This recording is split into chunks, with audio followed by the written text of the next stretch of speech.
Sangha. Being live So streamed. if, Got it. Okay. I'm so overruled. if we go public, then you'll censor what you say in these ISKCON meetings. is the greatest society. Being live So streamed.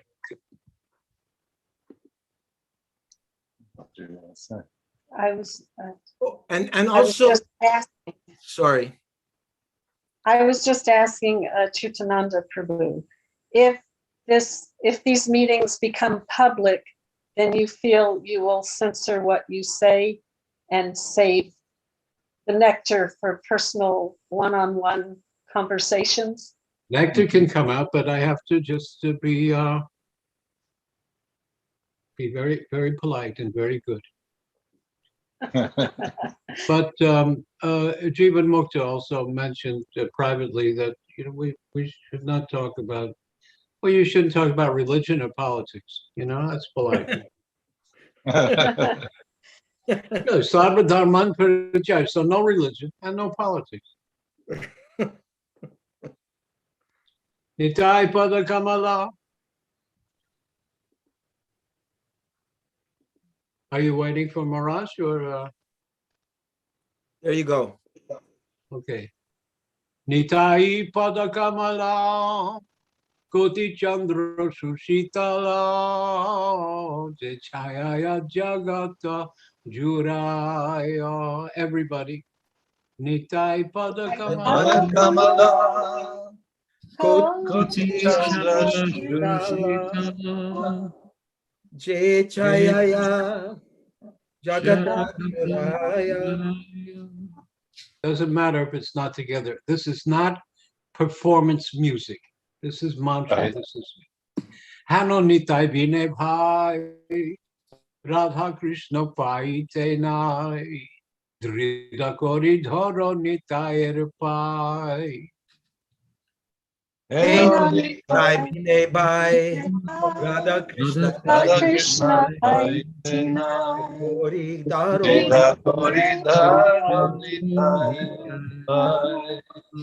Se Sambandha Nahi Jar Brita Janma Gelotar Se Pasho Boro Durachara Nitai Na Bolila Mukhe Majila Samsare Sukhe Vidyakule Kori Vetara. Se Sambandha Nahi Janma Gelotar Se Pashu Boro Durachar Nitai na bolilo muke Majilo samsaram suke Vidyakule ki Kori Vetara Ahankara Mata Hoya Nitai Pada Pasariya Asatyara Satta Korimani Nitayer Koruna Habe Braje Raja Krishna Pabe Toro Nitai Charana Dukhani. Ahankare Mata Hoya Nitai Bala Padashaya Asatya Satya Nitaye Karuna Habe Braje Raja Krishna Bhave Doro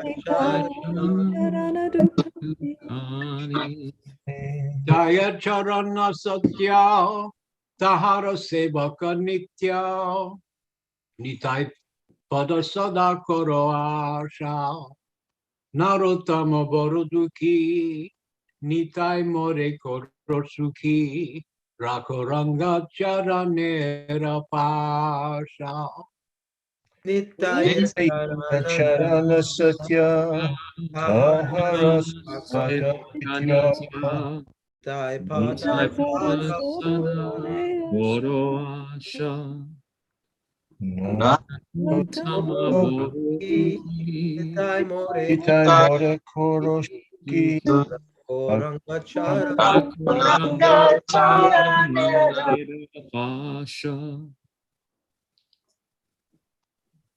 Is there translation below or commentary? Good.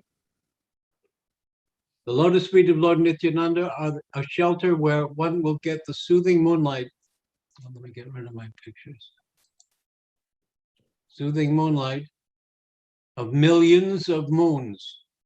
If the world wants to have real peace, it should take shelter of Lord Nityananda. Unless one takes shelter under the shade of the lotus feet of Lord Nityananda, it will be very difficult for him to approach Radha Krishna. If one actually wants to enter into the dancing party of Radha and Krishna, he must firmly catch hold of the lotus feet of Lord Nityananda. Someone next. Anyone who has not established his relationship with Nityananda Prabhu is understood to have spoiled his valuable human birth. Such a human being is actually an uncontrollable animal because he never uttered the holy name of Nityananda. He has become merged into so-called material happiness. What can his useless education and family tradition do to help him? Being maddened after false prestige and identification with the body, one is thinking, oh, what is Nityananda? What can he do for me? I don't care. The result is that he is accepting something false to be truth. If you actually want to approach the association of Radha Krishna, you must first achieve the mercy of Lord Nityananda. When he is merciful toward you, then you will be able to approach Radha Krishna. Therefore, you should firmly grasp the lotus feet of Lord Nityananda. The lotus feet of Nityananda are not illusion. They are a fact. One who engages in the transcendental loving service of Nityananda is also transcendental. Always try to catch the lotus feet of Lord Nityananda. This Narottam Das is very unhappy. Therefore, I am praying to Lord Nityananda to make me happy. My dear Lord, please keep me close to your lotus feet.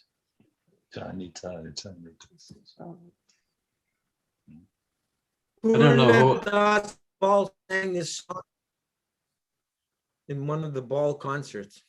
Do you know who that is? No, Purna but Das Ball.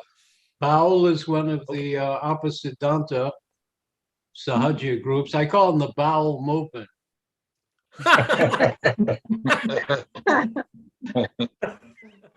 Baul means crazy.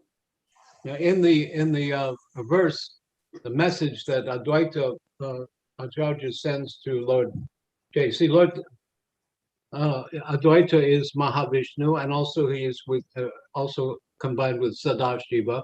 Just like I was explaining the creation, Mahavishnu, the vision comes out of his brow, and that is Sadashiva, Shambhu. He sends so Mahavishnu expands the Mahatattva, and he also winds it up. So he prays for Lord Chaitanya to appear. We sing that on the Disappearance Day song. Acharya.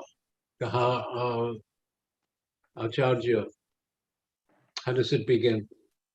I never like to remember that because it's sad. Song we sing on the Disappearance. Jayanilo Premadana Corona Prachur. Yeah. Yeah. Janilo Premadana Corona Prachur. Second part. Yeah.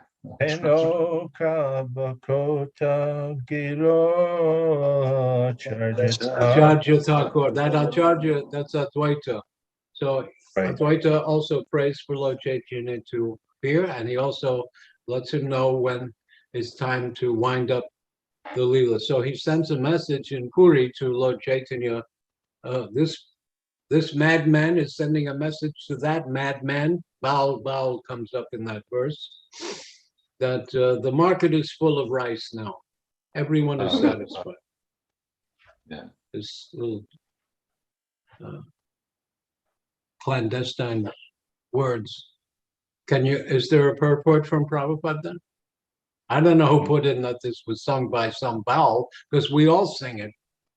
It's been sung since Narottam for 300-400 years. So Let's see if there's a Yeah. it should be a Prabhupada purport.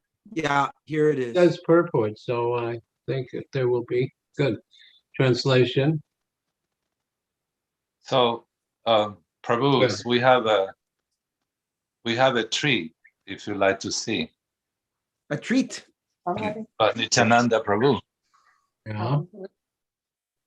Is when Prabhupada started in Mayapur, very small, there were Nitai Gauranga deities in the kitchen. And somehow or other, actually, my first wife, Hadasi, purchased them with Vasanta Prabhu. And she asked us to store it in our house downstairs in the basement room. And somehow or other, Chaitanya left.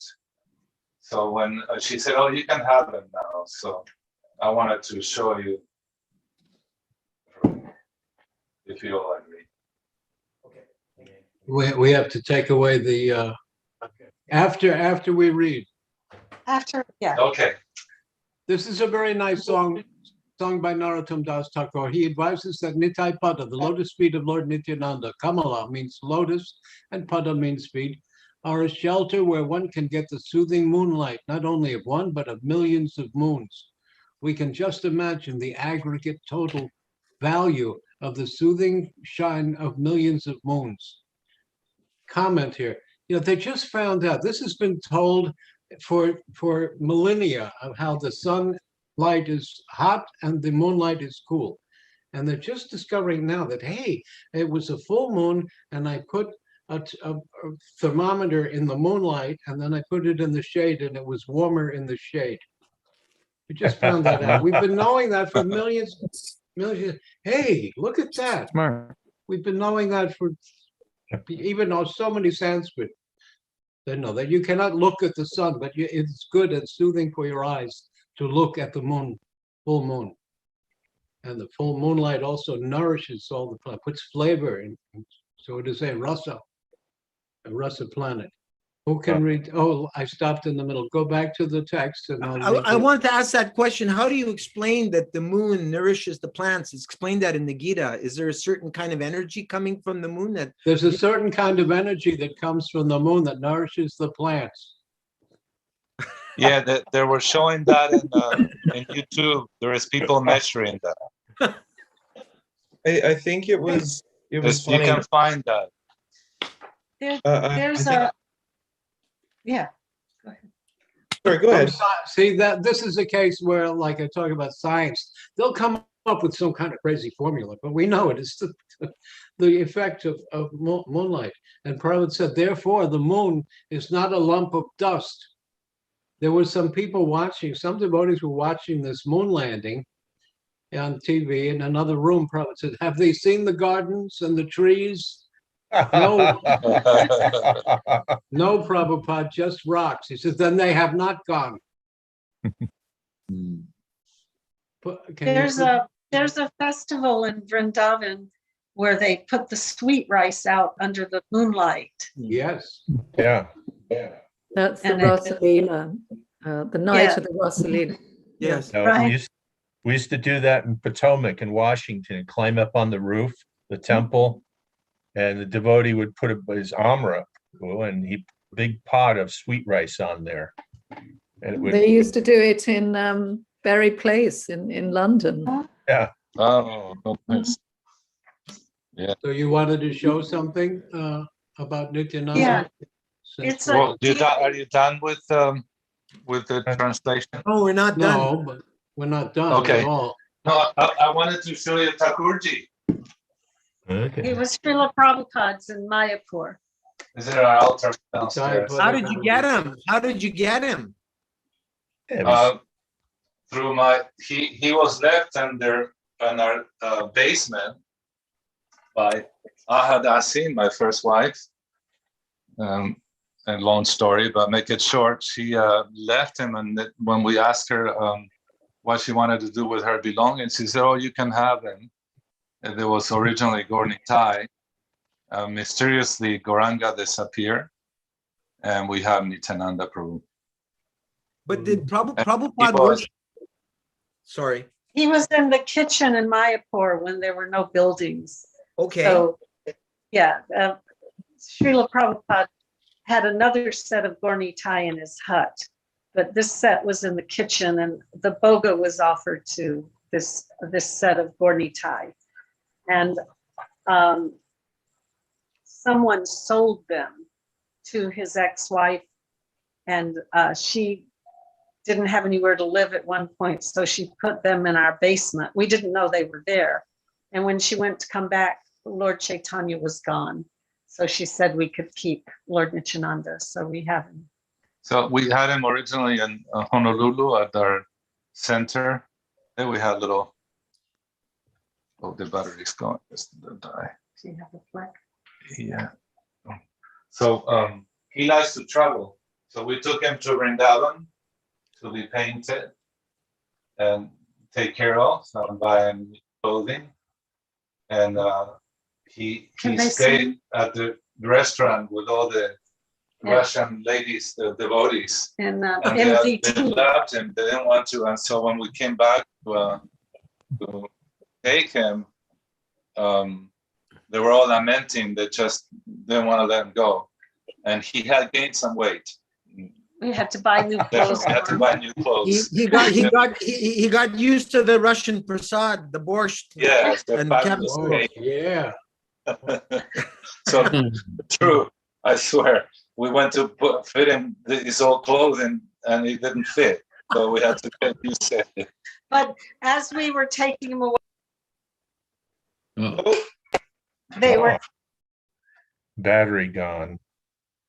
Battery gone? Yeah, that's what he Yeah. was saying. His battery was gonna Oh, die. okay. All right, let's get back to the translation here. Where were we? There is probably more explanation in the Vedas of the moon's effect and how it gives rasa to the vegetables and fruits, to it progressing towards health. Sudha Shana. In this material world, Jagat, which is progressing toward hell, there is always a blazing fire, and everyone is struggling hard without finding peace. Therefore, if the world wants to have real peace, it should take shelter under the lotus feet of Lord Nityananda, which are cooling, like the shining of a million moons. Jurai means relief. If one actually wants relief from the struggle of existence and actually wants to extinguish the blazing fire of material pangs, Nityananda Das Thakur advised, Narottam Das Thakur advises, please take shelter of Lord Nityananda. There's also a story. Before the British East India Company came, they sent agents to check out the whole world to find out where there was gold and where there was food and where there were spices, where there were slaves. And there is in the notebook, in the diary, in the log from one of them, that he went to Ekachakra in Bengal, and there was called the birthplace of a Nityananda, who is one of the Hindu gods. One note. Someone can read the next Paragraph. are we doing this in order? It's also important that we all say cooling, like Samsara Dava Nalalita Loka. Buddhists, their liberation is called nirvana. That means vana means forest, and nirvana means to burn down the forest, burn it, fire. We say the Guru Dev is like a cooling cloud that puts out the fire. So our direction is cooling. Krishna Chandra, Ramachandra, moon, all moons. Got it. Okay, I'm done. Who wants to read? I It's want the to next read it. I paragraph. want to do it in order. I want to take other people's.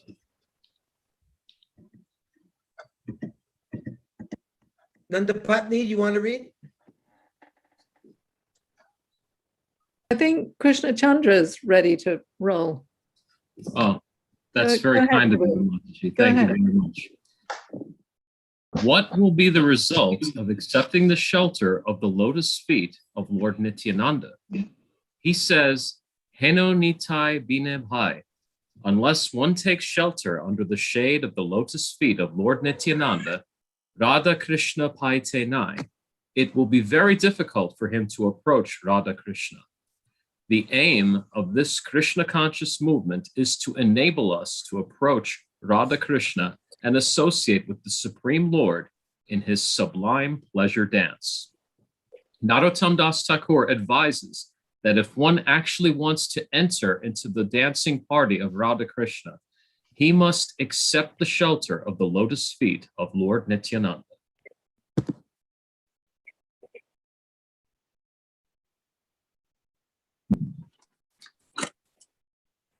Next. Vijay Guranga? Then he says, say sambandha nahi. Sambandha means connection or contact. Anyone who has not contacted a relationship with Nityananda is understood to have spoiled his human birth. In another song also, Narottam Das says, Hari Hari Bifale Janama Gwainu.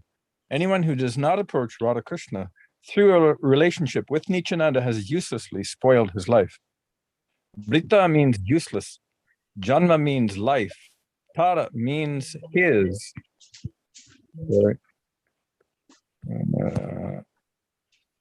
And sambandha means relationship. Anyone who does not make a relationship with Nityananda is simply spoiling the boon of his human form of life. Why is he spoiling it? Say pashu bhore durachar. Say means that. Pashu means animal, and durachar means misbehaved or the most misbehaved. Without elevation to Krishna consciousness through the mercy of Lord Chaitanya and Nityananda, life is simply spoiled in the animal propensities of sense gratification. Narottam Das says that ordinary animals can be tamed, but when a human being is animalistic, having only animal propensities, he is most horrible, for he cannot be tamed. Ordinary cats and dogs, or even a tiger, can be tamed, but when a human being goes out of his way and neglects to take the human activity of Krishna consciousness, his higher intelligence will simply be misused for animal propensities, and it is very difficult to tame him. The enactment of state laws cannot make a thief an honest man, because his heart is polluted. He cannot be tamed. Every man sees that a person who commits criminal offenses is punished by the government, and also in scriptural injunctions, punishment in hell is mentioned. But despite hearing from scriptures and seeing the action of the state laws, the demoniac cannot be tamed. Yeah, they asked this big atheist, Christopher Hitchens, he's passed away. He's going to be replaced by Dawkins and other atheists. Well, how do you have any morality or any law if there's no law from God? Only man's law. Men can change the law if it's made by men. And he says, well, I believe that the people are inherently good. I wanted to say, are you nuts? You ever hear of Hitler and Stalin and Mao Zedong? And you're going to rely on people good? No. There are many, many really bad people there. We need laws, and laws have to come ultimately from God. That's why our America, in God we trust. We believe all men are created endowed with their creator. Inalienable right. By their creator. So this is not man's law, where it's considering that it is self-evident that it is created, it is endowed by the creator. Very theistic. But what I noticed that Hitchens, sorry, in your hurry. That's we both went. Go ahead. What I noticed Christopher Hitchens and Dawkins do is they look at the worst, most fanatical, fundamentalist examples of Islam and Christianity, and they use that to represent what they think is what Christianity and Islam is about, but it's the furthest thing from, but they use that to say, and you believe in that nonsense? Yes. Okay, so let's take the atheists. Hitler, Stalin, Mao Zedong, these are all atheists. How many Yes. million? How many million slaughtered? 50 million from, was it Lenin or It was Stalin? 100 million Oh. in the 20th century under collective communist regimes. Wow. Yeah. Stalin alone killed about 60 million of his own citizens. So what is the argument for people like this? Because I actually just got in an argument with friends earlier. They said that, you know, this Bible and this Bible and this religion and organized religion is just a bunch of ideologies that people are killing over. It is ideology. It's very good ideology. Yeah. What is their ideology? Well, they were saying that thankfully they don't think that communism and people like Hitler were good, so at least they're on the right track that way. But they were saying that the Bible and the Quran, whatever other scriptures out there might be, are nothing but an ideology, and God doesn't exist. And they can't seem to understand that it's more than an ideology. Well, Bible and Quran do not have any transcendental knowledge. Bhagavad Gita begins with, who am I? What is the soul? What is the spirit soul? They have no knowledge of this. Yep. And if the first chapter is Arjuna propounding all this very, what people nowadays would think that is righteous philosophy of how can I kill my teachers, morality, and like that. But it really Bhagavad Gita begins in the second chapter, doesn't it? Yeah. There was a battle between Daksha and Shiva, and it became a draw. And Daksha cursed Shiva that your descendants will be atheists, and that's Mayavad. Right. And Shiva cursed Daksha that your descendants will have no transcendental knowledge. Right. So these are all materialist, mundane religions. The highest they can go is Brahma, the creator. And we know he is Jiva too, that's still a material creator. If you're creating something material touching. Beyond that, they don't know. Yeah. That's what I like that Prabhupada always, since my joining the movement, and Srimad Bhagavatam was so fascinating. That Prabhupada said, this is science of self-realization. But my cousin, big professors and like that, atheists, they lumped us in, unfortunately. They consider us other religion. When you read the Bible, the Quran, New Testament, Old Testament, Mormon Testament, you're all considering yourself as a human body. What should I do? They're not identifying with the soul, the consciousness. Misidentifying. You're not a body with a soul. You're a soul covered by a body. Right. Could it be when said I asked that question, I was 6 years old going to catechism for my first communion. And that was my question to the teacher, where is the soul? I said, she got bothered. She said, I don't know, it's somewhere in your body. And if you're good, it's going to go to heaven. Could it be said the best of the Abrahamic religions are at best upadharma? They promote like morality or certain things like that. Well, what it did, what I was saying before. I mean, everybody knew it was a crime to kill, to steal, but now it is God's law. It made it God's law. And my, my personal observation in the 11th or 12th canto, it says, Manu's in Kali Yuga. We asked Prabhupada, where's Manu now? And he said, somewhere in this earth. And then I came to the 11th or 12th cantos. I haven't read them fully because I don't know what translation is reliable yet, but in one translation it said, Manus in Kali Yuga will stay in the forest, in the jungle with their families. So I thought Moses, lawgiver with the tribes in the wilderness, something like that. So he's a lawgiver. Not only 10 commandments, there are 618 commandments. A rabbi, Jews wear a shawl, there are 16 tassels, so 618 tassels, some number, 600 and something tassels. Each one represents some commandment Right. on their talus. And now there are some saying that Noah was actually brought down the apocalyptic end to humanity, that he wasn't for humanity, that actually prayed to God to punish all these people. Well, one scholar pointed out that in one of the first, there's 5 books of Moses, Pentateuch. In one of them, every 4th letter spells Torah.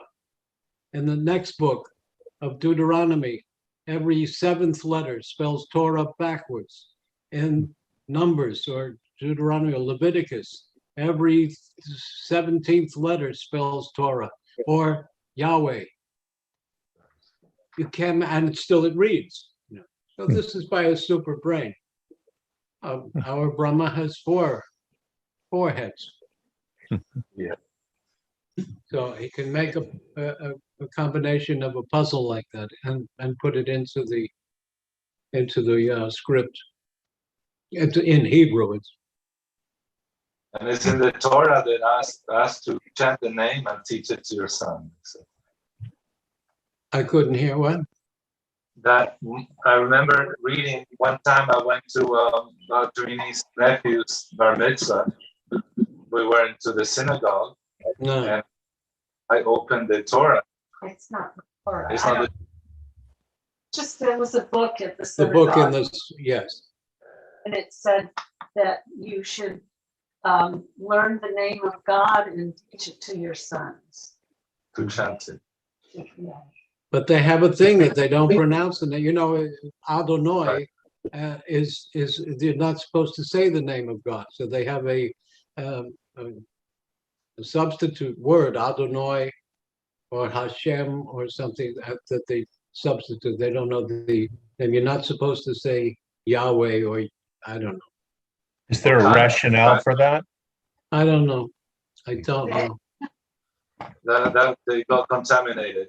But Isha Prabhu, that now passed away, our godbrother. Yeah. Okay, so he told me the story. He went to big temple in Florida, and he mentioned the name Kana to the rabbi, and he got slapped in the face. Yeah. It could be that they just the priesthood should know it and no one else. Bible was like that too. They would burn people at the stake for translating the Bible. What is that? The Tilson Bible, the first Bible in German. Gutenberg. They didn't want any public to read the Bible. It was only for the priesthood. Martin Luther. Right. Martin Luther, yeah. Luther was the one that started. Tilton, Tilsdale is the first friend. He was killed. Kula Shekhar, my friend from England, he used to carry. He had actually in his computer the first print of Gutenberg, the Bible, the first print and edition, and in the illustration he showed me is a monk, a sannyas, really, with the orange robes across, and his fingers like Madhvacharya, 2 fingers like that. It might have been so. They were contacts. That was a action, and church did a job of eliminating a lot of books, a lot of knowledge. Siddhanta Prabhu, has anything been spoken so far that has inspired a Prabhupada memory in you? No, but if there is, I will jump in. All right, thank you, sir. Om Shalom. Shalom Aleichem. Salam alaikum. Did you want to finish the rest of the purport before we continue with reading? You talking to me? Yeah. I am. Talking to me. As you wish. Yes, please read something to us, Siddhanta Prabhu. Then he says, say sambandha nahi. Sambandha means connection or contact.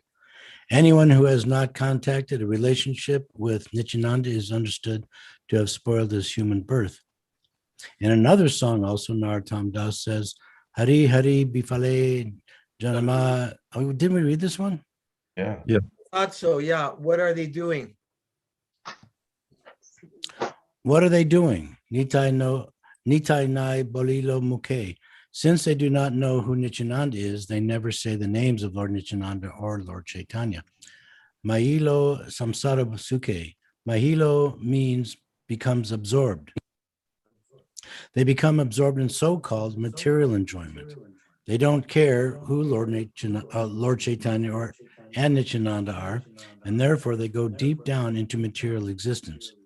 Vidya kule ki koribe tar, if one has no connection with Nityananda, and if he does not come to Krishna consciousness, his vidya, or his so-called academic education and kula, birth in a high family or great nation, will not protect him. Sounds like I got an echo here. Regardless of whether one is born in a very big family or nation, or has a very advanced academic education, at the time of death, nature's law will act. His work will be finished, and he will get another body according to that work. I want to say one thing, Loka, we're on YouTube and recording. Huh? Okay. We only see your Jagannath hat, Loka Guru, by the way. I don't know if you wanted to feature that tonight. Yes. Okay. You want us to meditate on Lord Jagannath, I understand. Jai Jagannath. Jai Jagannath. Get us in the Rath Yatra. It was, I remember now, the Tinsdale Bible. St. Jerome translated from Greek, the Bible from Greek to Latin, but they kept it. And they didn't want the general public to know in German or English or anything. So then it became public. There's another long story. There's another long story where the Pope tried to get it back in the 19th century. There was, and get this, a Protestant explorer was backed by the Pope with money and praise and permission. And he went to the Mount Carmel, and he says he found a basket full of manuscripts, and this is the oldest Bible. Now, why would the Roman Catholic Church back a Protestant? I want everybody should read the Jesuit oath, by the way. I don't need these. When the text comes up, it hurts my eyes. So, just a little story. So, he was praised all over Europe, this explorer, with medals and everything. And then another scholar came up and said, this is fake. And that's why the Pope backed the faker. He said, see, it's fake. Nobody knows the real thing. Only the church can know the Bible and the scriptures. So they did it. They did a real twisteroo there. They, just like they say, if God wants to kill you, first he makes you famous. So they made this guy famous, and then cut him down. And then they said, so no Bible and no translation is valid. Only we know. Schmott.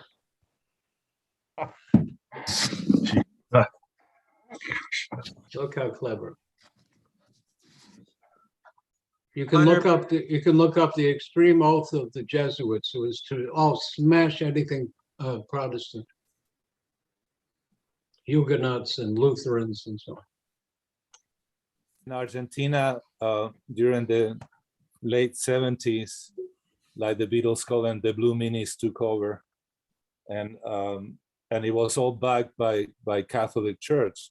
I found this out after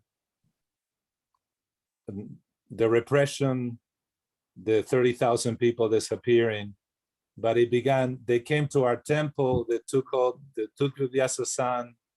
They took all the books and they burned them in the street. Wow. This is very culture country. I mean, it's not Buenos Aires is like, been on the map forever with Opera House, you name it, Congress, second democracy in the Americas, but the other extreme took over, and it was all backed by the Jesuits. Yes. Actually, Koshalia, our god sister, her father was a secret service, Vatican secret service man. Was a Wow. priest. Wow. And he was sent to America to do some particular mission. And by the time she was 16, he left. He said, I have to go. Hmm. And By the way, Dr. Fauci, I'm getting an echo. So you get to hear it twice. Dr. Fauci is a Jesuit. You have the phone on or something? Oh my, okay, that all makes sense. He spoke at the graduation of a Catholic college, maybe Notre Dame or Georgetown. Georgetown. Yeah, well, I don't know. I'm just saying it's a Jesuit university. Yeah. Can't hear you anymore. Connor, Prabhu, would you like to finish this purport so we can start reading? Yeah.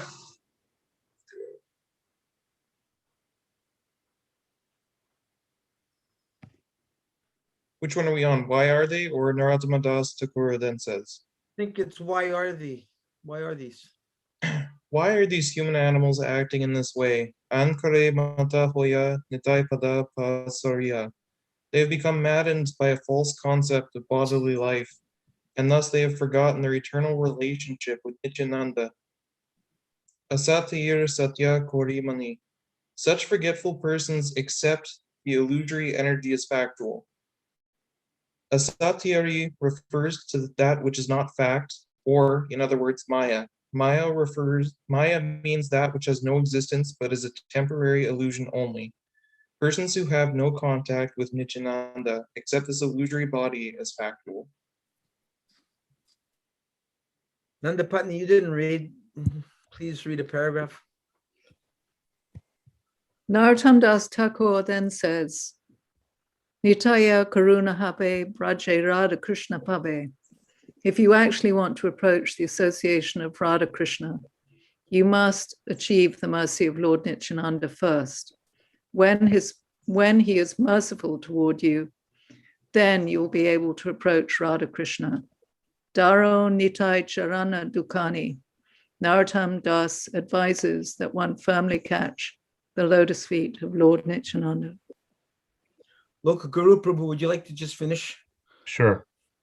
Then he says, Nitai Charana Satya. One should not misunderstand and think that he has caught hold of Maya. Similarly, the lotus feet of Nityananda may also be something like that Maya or illusion. Therefore, Narottam Das confirms Nitai Charan Satya. The lotus feet of Nityananda are not illusion. They are a fact. Tahara Sevaka Nitya. And one who engages in the transcendental loving service of Nityananda is also transcendental.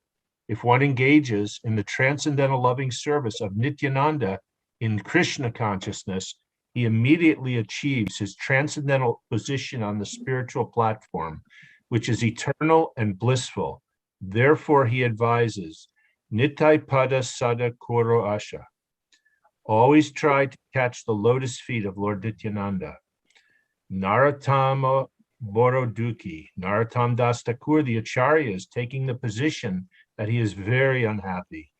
Actually, he is representing ourselves. He says, my dear Lord, I am very unhappy. Nitai Moro Korosuki. Therefore, I'm praying to Lord Nityananda to make me happy. Rako Ranga Charanera Pasa. Please keep me in a corner of your lotus feet. Thank you. On with the show. There are three words for eternity in Sanskrit. Anadi, having no beginning, always was. Nitya, continuous. And Ananta, no end. Anadi and Anta Rupa. And so Nityananda is the Nitya, continuous.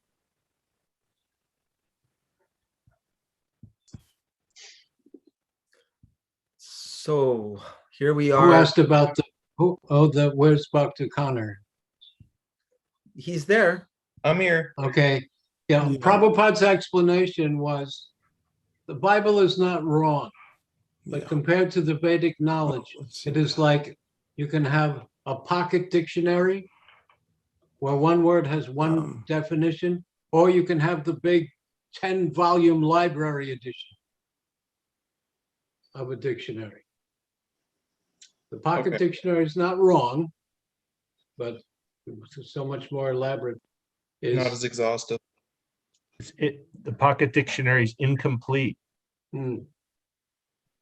Okay.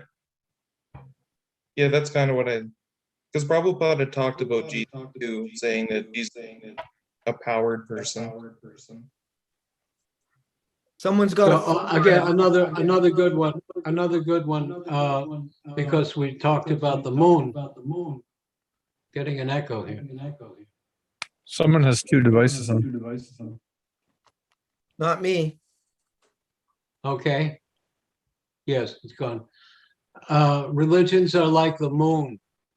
You see a half moon, you see a quarter moon, you see a full moon. The whole moon is always up there. But it's revealing maybe just a crescent or a half or a quarter or the full moon. Now you can judge how much is explained of the soul and the relationship to God.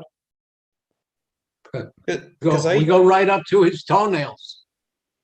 I used to be Christian actually, and it's that exact fact that kind of led me to searching and coming to the movement. Is the Bible's like, okay, here's Jesus, here's God.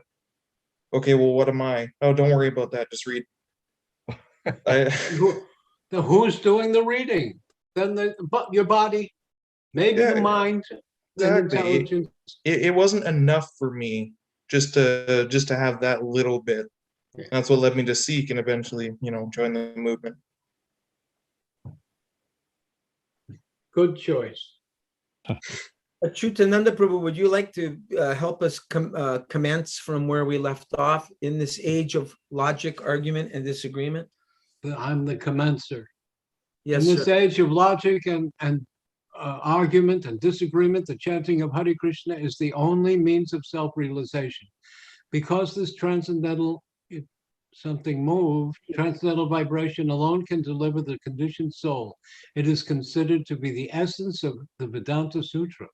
According to the material conception, there is duality between the name, form, quality, emotions, and activities of a person and the person himself.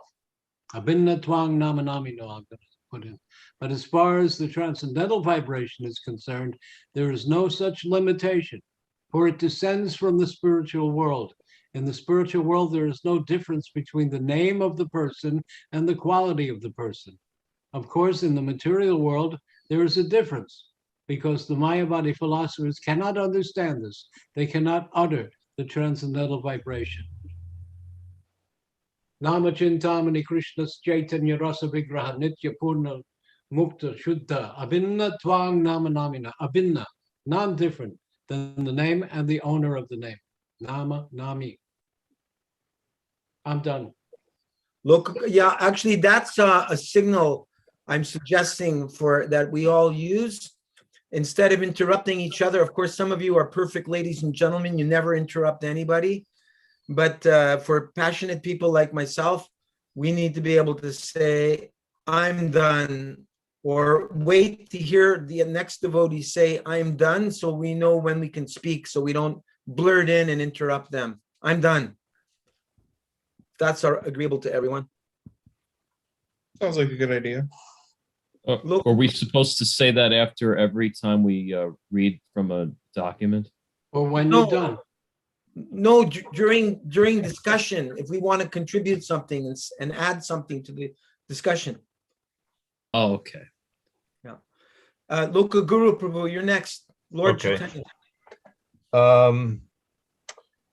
Lord Chaitanya then said to Prakashananda Saraswati that because he got that order from his spiritual master, therefore he was constantly engaged in chanting Hare Krishna, Krishna Krishna, Hare Hare, Hare Rama, Rama Rama, Hare Hare.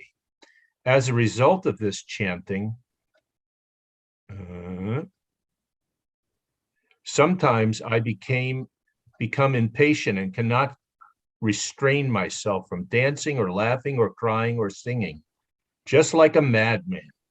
When I first wondered whether I had become a madman by chanting this Hare Krishna, Krishna Krishna, Hare Hare, Hare Rama, Rama Rama, Hare Hare, I approached my spiritual master and informed him that by chanting this Hare Krishna, Krishna Krishna, Hare Hare, Hare Rama, Rama Rama, Hare Hare, I am becoming just like a madman. So what is my actual position? In the Narada Pancharatna, it is stated that all the Vedic rituals and mantras and understanding are compressed into the 8 words, Hare Krishna, Krishna Krishna, Hare Hare. Similarly, in the Kalisantra Upanishad, it is stated that Hare Krishna, Krishna Krishna, Hare Hare, Hare Rama, Rama Rama, Hare Hare. These 16 words are especially meant for counteracting the contamination of Kali. To save oneself from the contamination of Kali, there is no other alternative than these 16 words.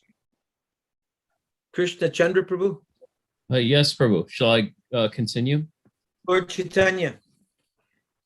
Lord Chaitanya informed Prakashananda Saraswati that when his spiritual master understood him, he said, "It is the transcendental nature of the holy names of Hare Krishna, Krishna Krishna, Hare Hare, Hare Ram, Ram Ram, Hare Hare, to transport a man into spiritual madness. Anyone who sincerely chants this holy name very soon attains elevation to the platform of love of God and becomes mad after God. This madness arising from love of God is the first perfectional stage for a human being." Shall I continue? May I continue? How about Connor Prabhu? Okay. Generally, a human being is interested in religion, economic development, sense gratification, and liberation. The love of God is above all these.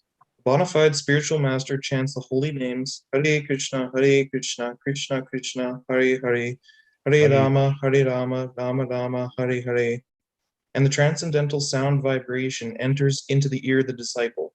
And if a disciple follows in the footsteps of the spiritual master and chants the holy name with similar respect, he actually comes to worship the transcendental name. When the transcendental name is worshipped by the devotee, the name himself spreads his glories within the heart of a devotee. When a devotee is perfectly qualified in chanting the transcendental vibration of the holy name, he is quite fit to become a spiritual master and to deliver all the people of the world. The chanting of the holy name is so powerful that it gradually establishes its supremacy above everything in the world. The devotee who chants it becomes transcendentally situated in ecstasy and sometimes laughs, cries, and dances in his ecstasy. Sometimes the unintelligent put hindrances in the path of chanting this Maha Mantra, but one who is situated on the platform of love of Godhead chants the holy name loudly for all concerned. As a result, everyone becomes initiated in the chanting of the holy names. Hare Krishna, Krishna Krishna, Hare Hare, Hare Rama, Rama Rama, Hare Hare. By chanting and hearing the holy names of Krishna, a person can remember the forms and qualities of Krishna. Acyutananda Prabhu, I have a question.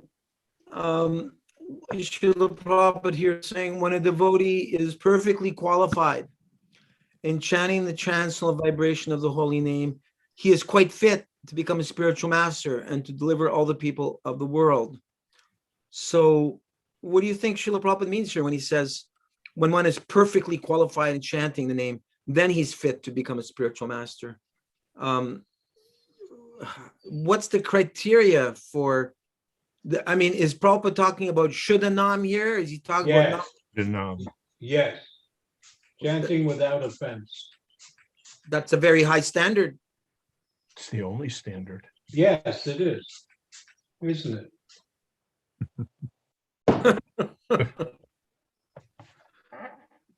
So if we see God brothers offending God brothers, that means they're initiating. If they're initiating gurus, that means they're not really chanting the holy pure name yet, right? That's namabhas or namaparad. Namabhas can give sense gratification and even liberation, like ajamil. Namaparad can make you big and famous and wealthy. That's why all these aparadi, these opposite, look at the Mormons, they have this amazing story. They're big, they're rich.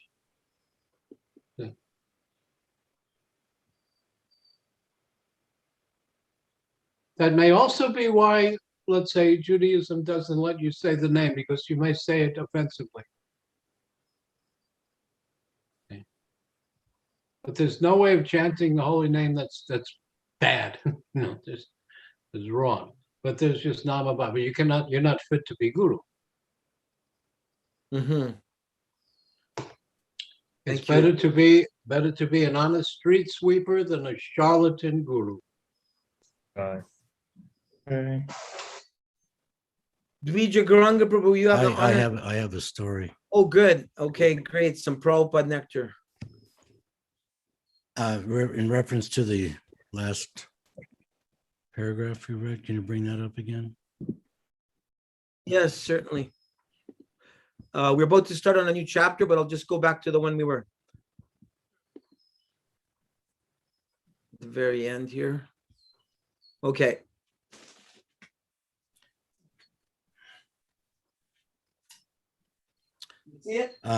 So talking about madness, or not really madness, but essentially going into a trance when you chant the Hare Krishna mantra. There's a story from 1975 during the Mayapur festival, when this is a story from Jayanta Krid. He said that Prabhupada said on the Vyasasan, maybe Acyutananda, you were there as well. Mm-hmm. Prabhupada said on the Vyasasan, started to chant Jaya Radha Madhava. You know, sometimes the Uttama Adhikari comes down, you know, to the Madhyama, but sometimes he can't control his ecstasies. And so Prabhupada started chanting Jaya Radha Madhava, and suddenly he stopped. Jayanta Krid says, I was next to the big loudspeaker, and I looked up. Srila Prabhupada had gone into an ecstatic trance, and his forehead was knocking on the microphone. I looked up and said, what's happening? Then boom, I heard this horrible sound again in the loudspeaker. It was Prabhupada's forehead on the microphone. He tried to control himself, and again, he could not control himself in his ecstasy. Again, his head was knocking, I think 2 or 3 times. I was horrified. It was a horrible sound. Imagine your guru's head knocking on the microphone. It was as if he left his body. One sannyasi started kirtan while this was happening. It became a controversy. Was it an offense for the sannyasi to do kirtan? Because we read that when Mahaprabhu went into trance, his disciples and followers would do kirtan to bring him back. I was not there in the room when Prabhupada was asked, but evidently he said very humbly, I don't do that very often, do I? We had such an out of this world spiritual master who had so much humility, so much compassion, so much love, so much authority. There was no doubt those things were there in Srila Prabhupada. Wow. I think I read that in Shruta Kirti's book. I think he was in the room when they were asking him if that was offensive or not. Just before that, in Atlanta, when Prabhupada arrived in Atlanta, he sat down and he started to speak, and he started crying, and he, after about a minute or 2, he had to stop. Mm-hmm. That's confirmed. It was just before that, you know. 72. Also, Bhaktidas explained that in his echo is Did I tell about very annoying. She was trying to speak. If you heard, but Trini was telling something about Atlanta or, No one listened. or Hold on actually, a with second, hold Prabhupada, it. actually in Los Angeles. It's getting I don't know if confusing. you can hear. Siddhanta, I have problems with the volume. I think there's two devices that are on that's creating echoes. I can't hear anything then. Siddhanta, were you finished? Well, just another example of Prabhupada's ecstasy that he revealed, that was exemplified again, chanting Jai Radhamadhava in Los Angeles on the Vyasa song. And Bhaktidas was sitting right at the foot of Srila Prabhupada's Vyasa song. And as Prabhupada was chanting, he said, tears, like Lokaguru said similarly in Atlanta, there similarly, tears were shooting out of Prabhupada's eyes. And he was like being bathed in Prabhupada's tears. It wasn't just dripping down his face, it was shooting out. It was something he'll, never forget.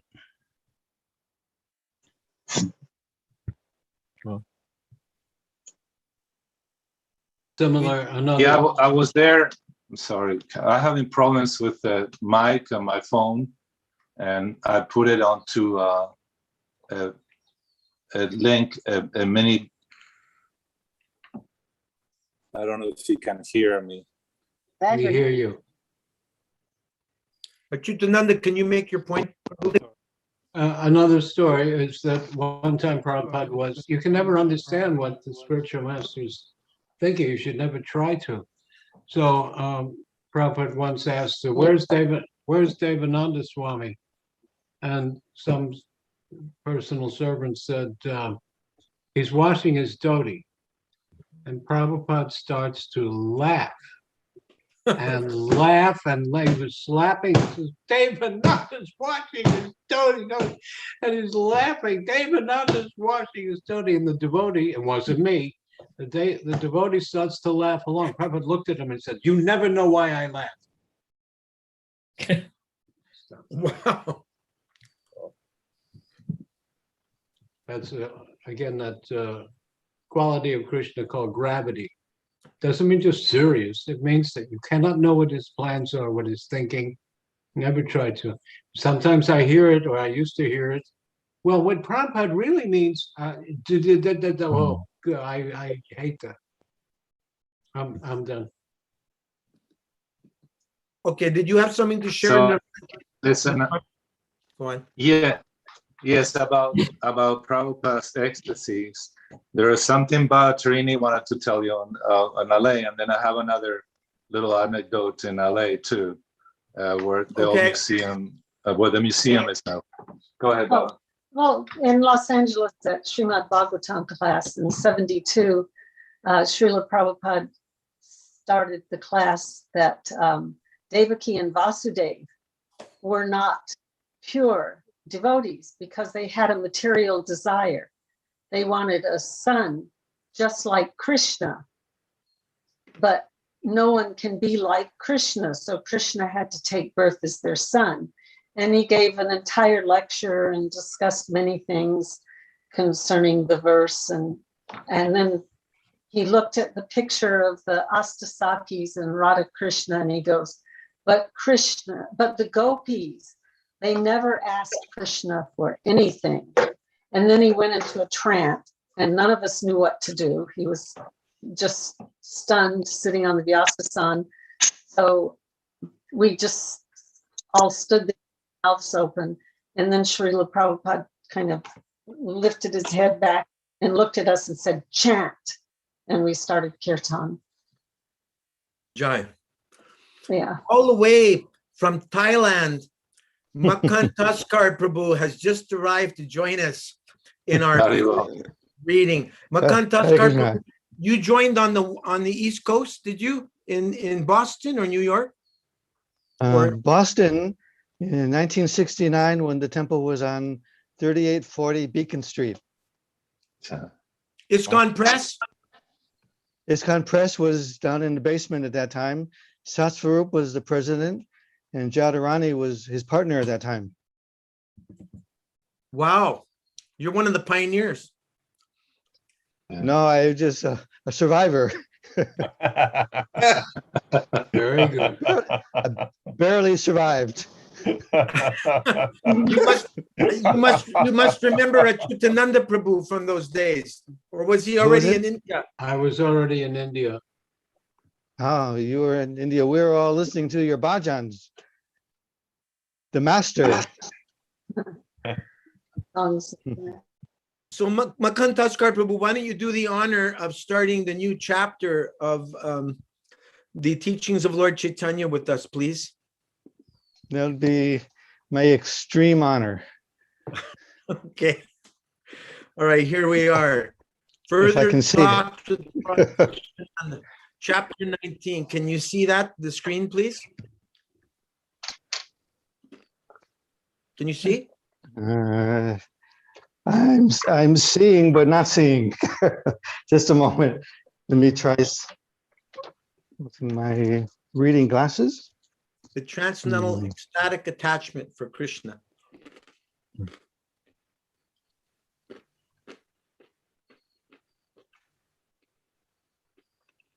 Let's see. Can we enlarge this at? You can enlarge Okay. that a little bit. That would be nice. Well, I just lost the whole thing. Where's our tech support lady when you need her? Sikarani is not here again. She's asking me, when are we starting Bhagavad Gita classes? And she's not always here even in these classes. So Okay, Friday. I'll make one vote. I say Friday. Anyone else? Fridays? Okay, I'll support you on that. Bhagavad Gita on Friday. Anyone else want to vote for or against? All those in favor? I'm in favor. Yes, we're in favor. Sure, Favor? absolutely. Makantaskar, can you see the screen now, Prabhu? Very, very difficult, Prabhu. I'm straining to see it. I Okay, don't think I'll be able to comfortably read it. Okay, Nitya Leela has not read. Would you like to start, Nitya Leela? Yeah, sure. The transcendental ecstatic attachment for Krishna, which results from perfectly understanding the Krishna's person and name are identical, is called bhava. One who has attained bhava is certainly not contaminated by material nature. He actually enjoys transcendental pleasure from bhava. And when bhava is intensified, it is called love of Godhead. Sorry.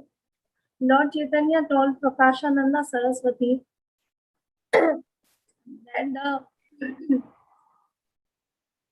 that the holy name of Krishna, called the Maha Mantra, great chanting, enables anyone who chants it to attain the stage of love of God or intensified bhava.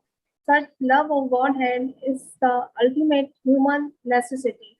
For when one compares it with other necessities, namely religion, economic development, sense gratification, and liberation, these are the so-called necessities seem most significant. When one is absorbed in temporary designated existence, he hankers after sense gratification and liberation. However, love of God is the eternal nature of the soul. It is unchangeable, beginningless, and endless. Therefore, temporary sense gratification or a desire of liberation cannot compare with the transcendental nature of love of God. Love of God is the fifth dimension in the human endeavor. Compared with the ocean of love of transcendental pleasure, the conception of impersonal Brahman is no more significant than a drop of water. Acyutananda Prabhu, could you say a little bit more about bhava? How does bhava manifest in the chanting of our japa? I imagine you must be past Nama Aparad and Nama Bas if you're in the bhava stage. I'm assuming. Yes, but also this, as Maharaj said, is 64 rounds. You get the power of numbers, the power of multiplications.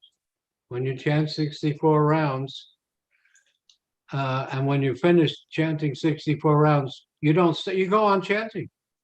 It's not like, oh, I'm finished.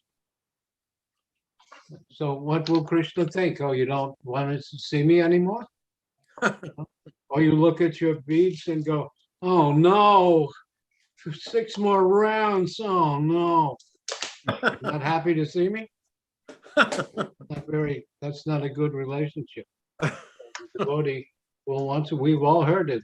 We think it's hard because we're still, working. I'm lucky that I'm retired. I can have nothing to do and I can live on nothing but on the air.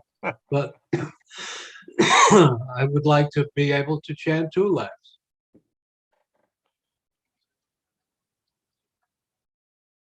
There's that one.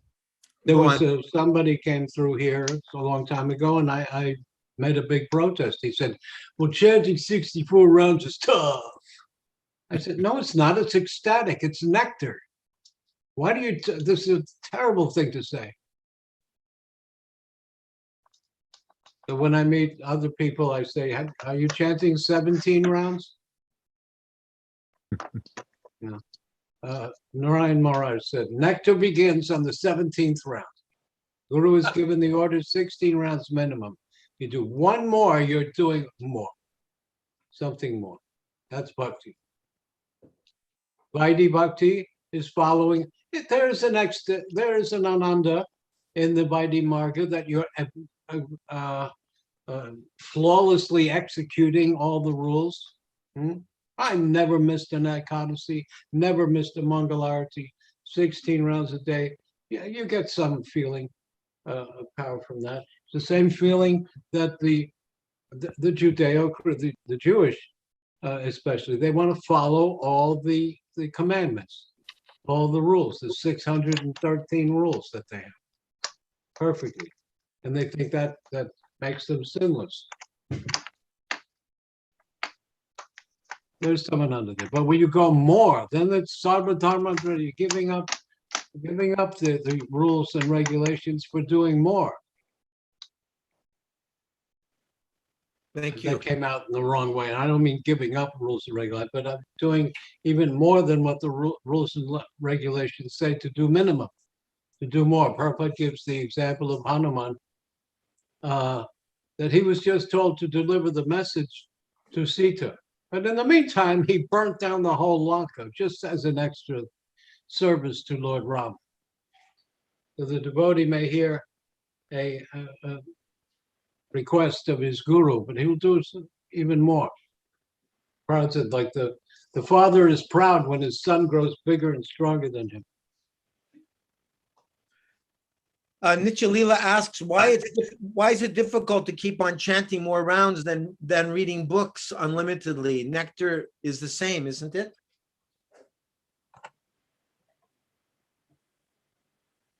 Well, everyone's going to have different things. Some people find it more difficult to read books than to chant. I mean, we only have 16 words. A book has 10,000 words. So some people may find it easier to do, but we'll all have these different flavors. Some people may just love to cook while they chant and chanting while they're cooking. Some people, well, I can't do that unless I'm cooking. And some people will be reading. Some people will want to chant. There are 9 forms of devotional service. There are 64 limbs of devotional service. Pick for some you will feel naturally attached to doing. And it's kind of wrong, because neophyte, leaders of Sun will say, stop that, do this, and it's hurtful. It becomes an obstacle. Reading personally becomes the best one for me because I can read. There's ebooks, so whenever I'm on my lunch break, because I don't want to leave my bead bag out in the open in the break room and then get questions about it when I'm in an 8-hour shift. I don't want to, can't explain. So, But if I'm sitting there, or even the other thing is you're not supposed to take your japa bag in the washroom. But if I'm reading, I can take an ebook while I'm using the washroom and all that. So it's nice to be able to read on the go. And there's an example. Does that answer your question? Don't read while you're driving. Nichalila, was your question answered?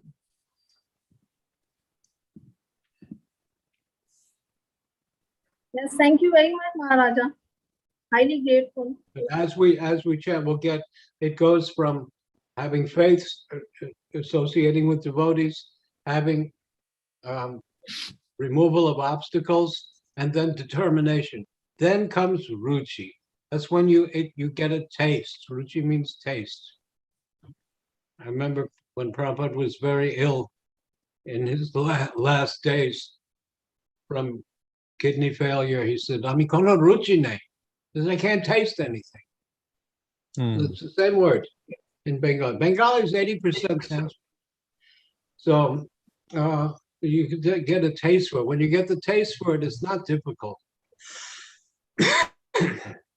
Then there's an attachment. You know, I don't want to do anything. I'm chanting now.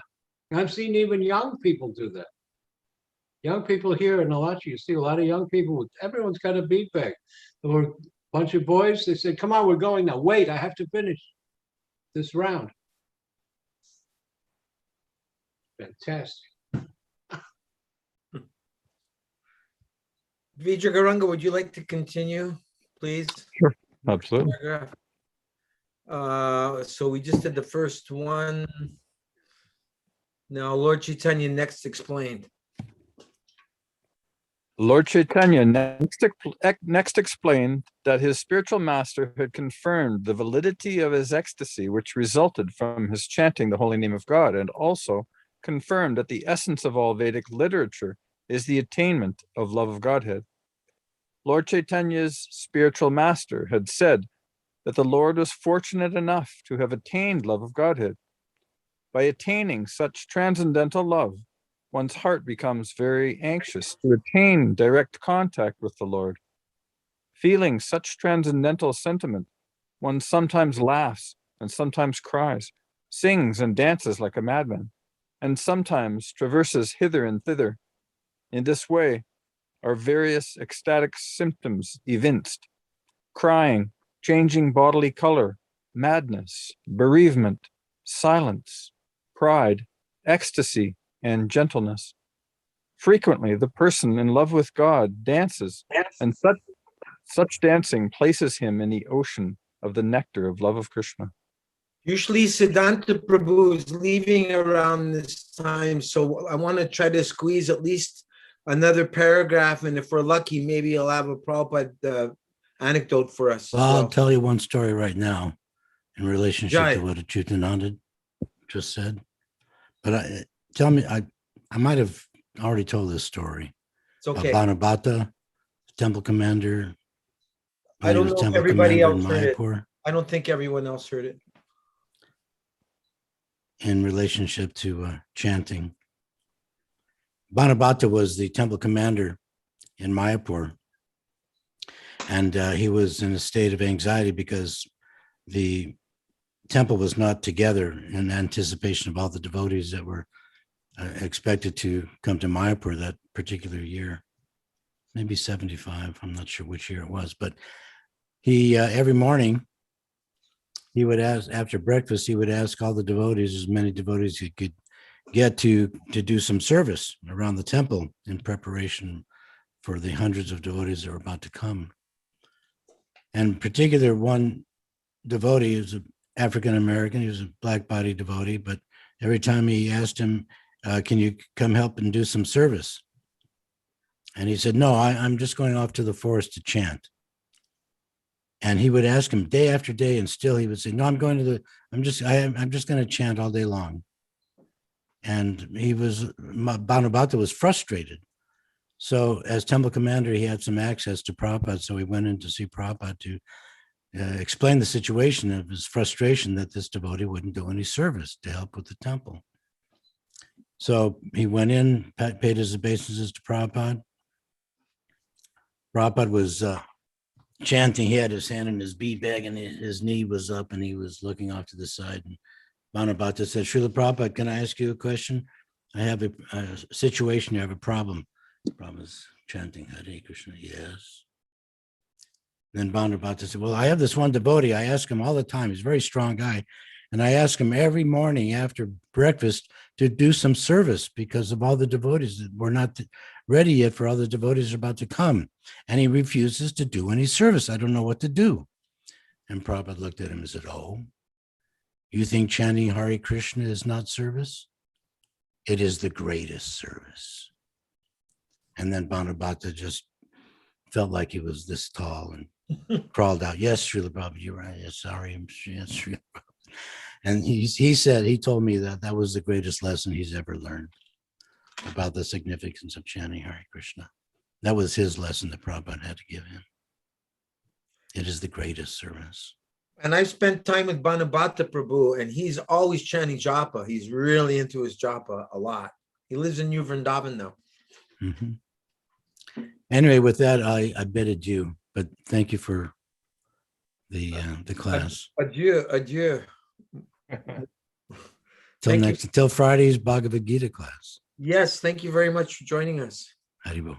See you then. Nanda Patni, we've not heard from you this evening. Could you please read the next paragraph? Okay. Lord Chaitanya said. Lord Chaitanya said that his spiritual master told him, it's very good that you've attained such a perfectional stage of love of Godhead. Because of your attainment, I'm very much obliged to you. The father becomes more enlivened when he sees his son advanced beyond himself. Similarly, the spiritual master takes more pleasure in seeing his disciple advance than in advancing himself. Thus, Lord Chaitanya's spiritual master blessed him, telling him to dance, sing, propagate this Sankirtan movement, and by instructing people about Krishna, try to deliver them from nescience. Lord Chaitanya's spiritual master also taught him the following verse of Srimad Bhagavatam. Evam rata swapriyanama kirtya jatanura go druta chita uchai hastyato roditi rota gayatya anmadavan nrityati loka bhaya. A person who is constantly engaged in devotional service to Krishna and who chants his holy name becomes so transcendently attached to the chanting that his heart becomes softened without extraneous endeavor. When this happens, he exhibits transcendental ecstasies and sometimes laughs, sometimes cries, sings, and dances. Not exactly in an artistic way, but just like a madman. Acyutananda Prabhu, did you ever see anybody in India dancing and chanting like a madman? Even here in Alachua, a devotee a few years ago, he's passed away now, is Viprahita. He's from some Latin, I think he was Brazilian loca. I don't know. He would dance crazy, and he was old and sickly. But he'd get up and he'd just dance like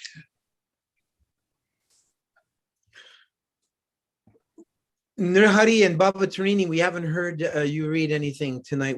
Could you read the next two paragraphs, please?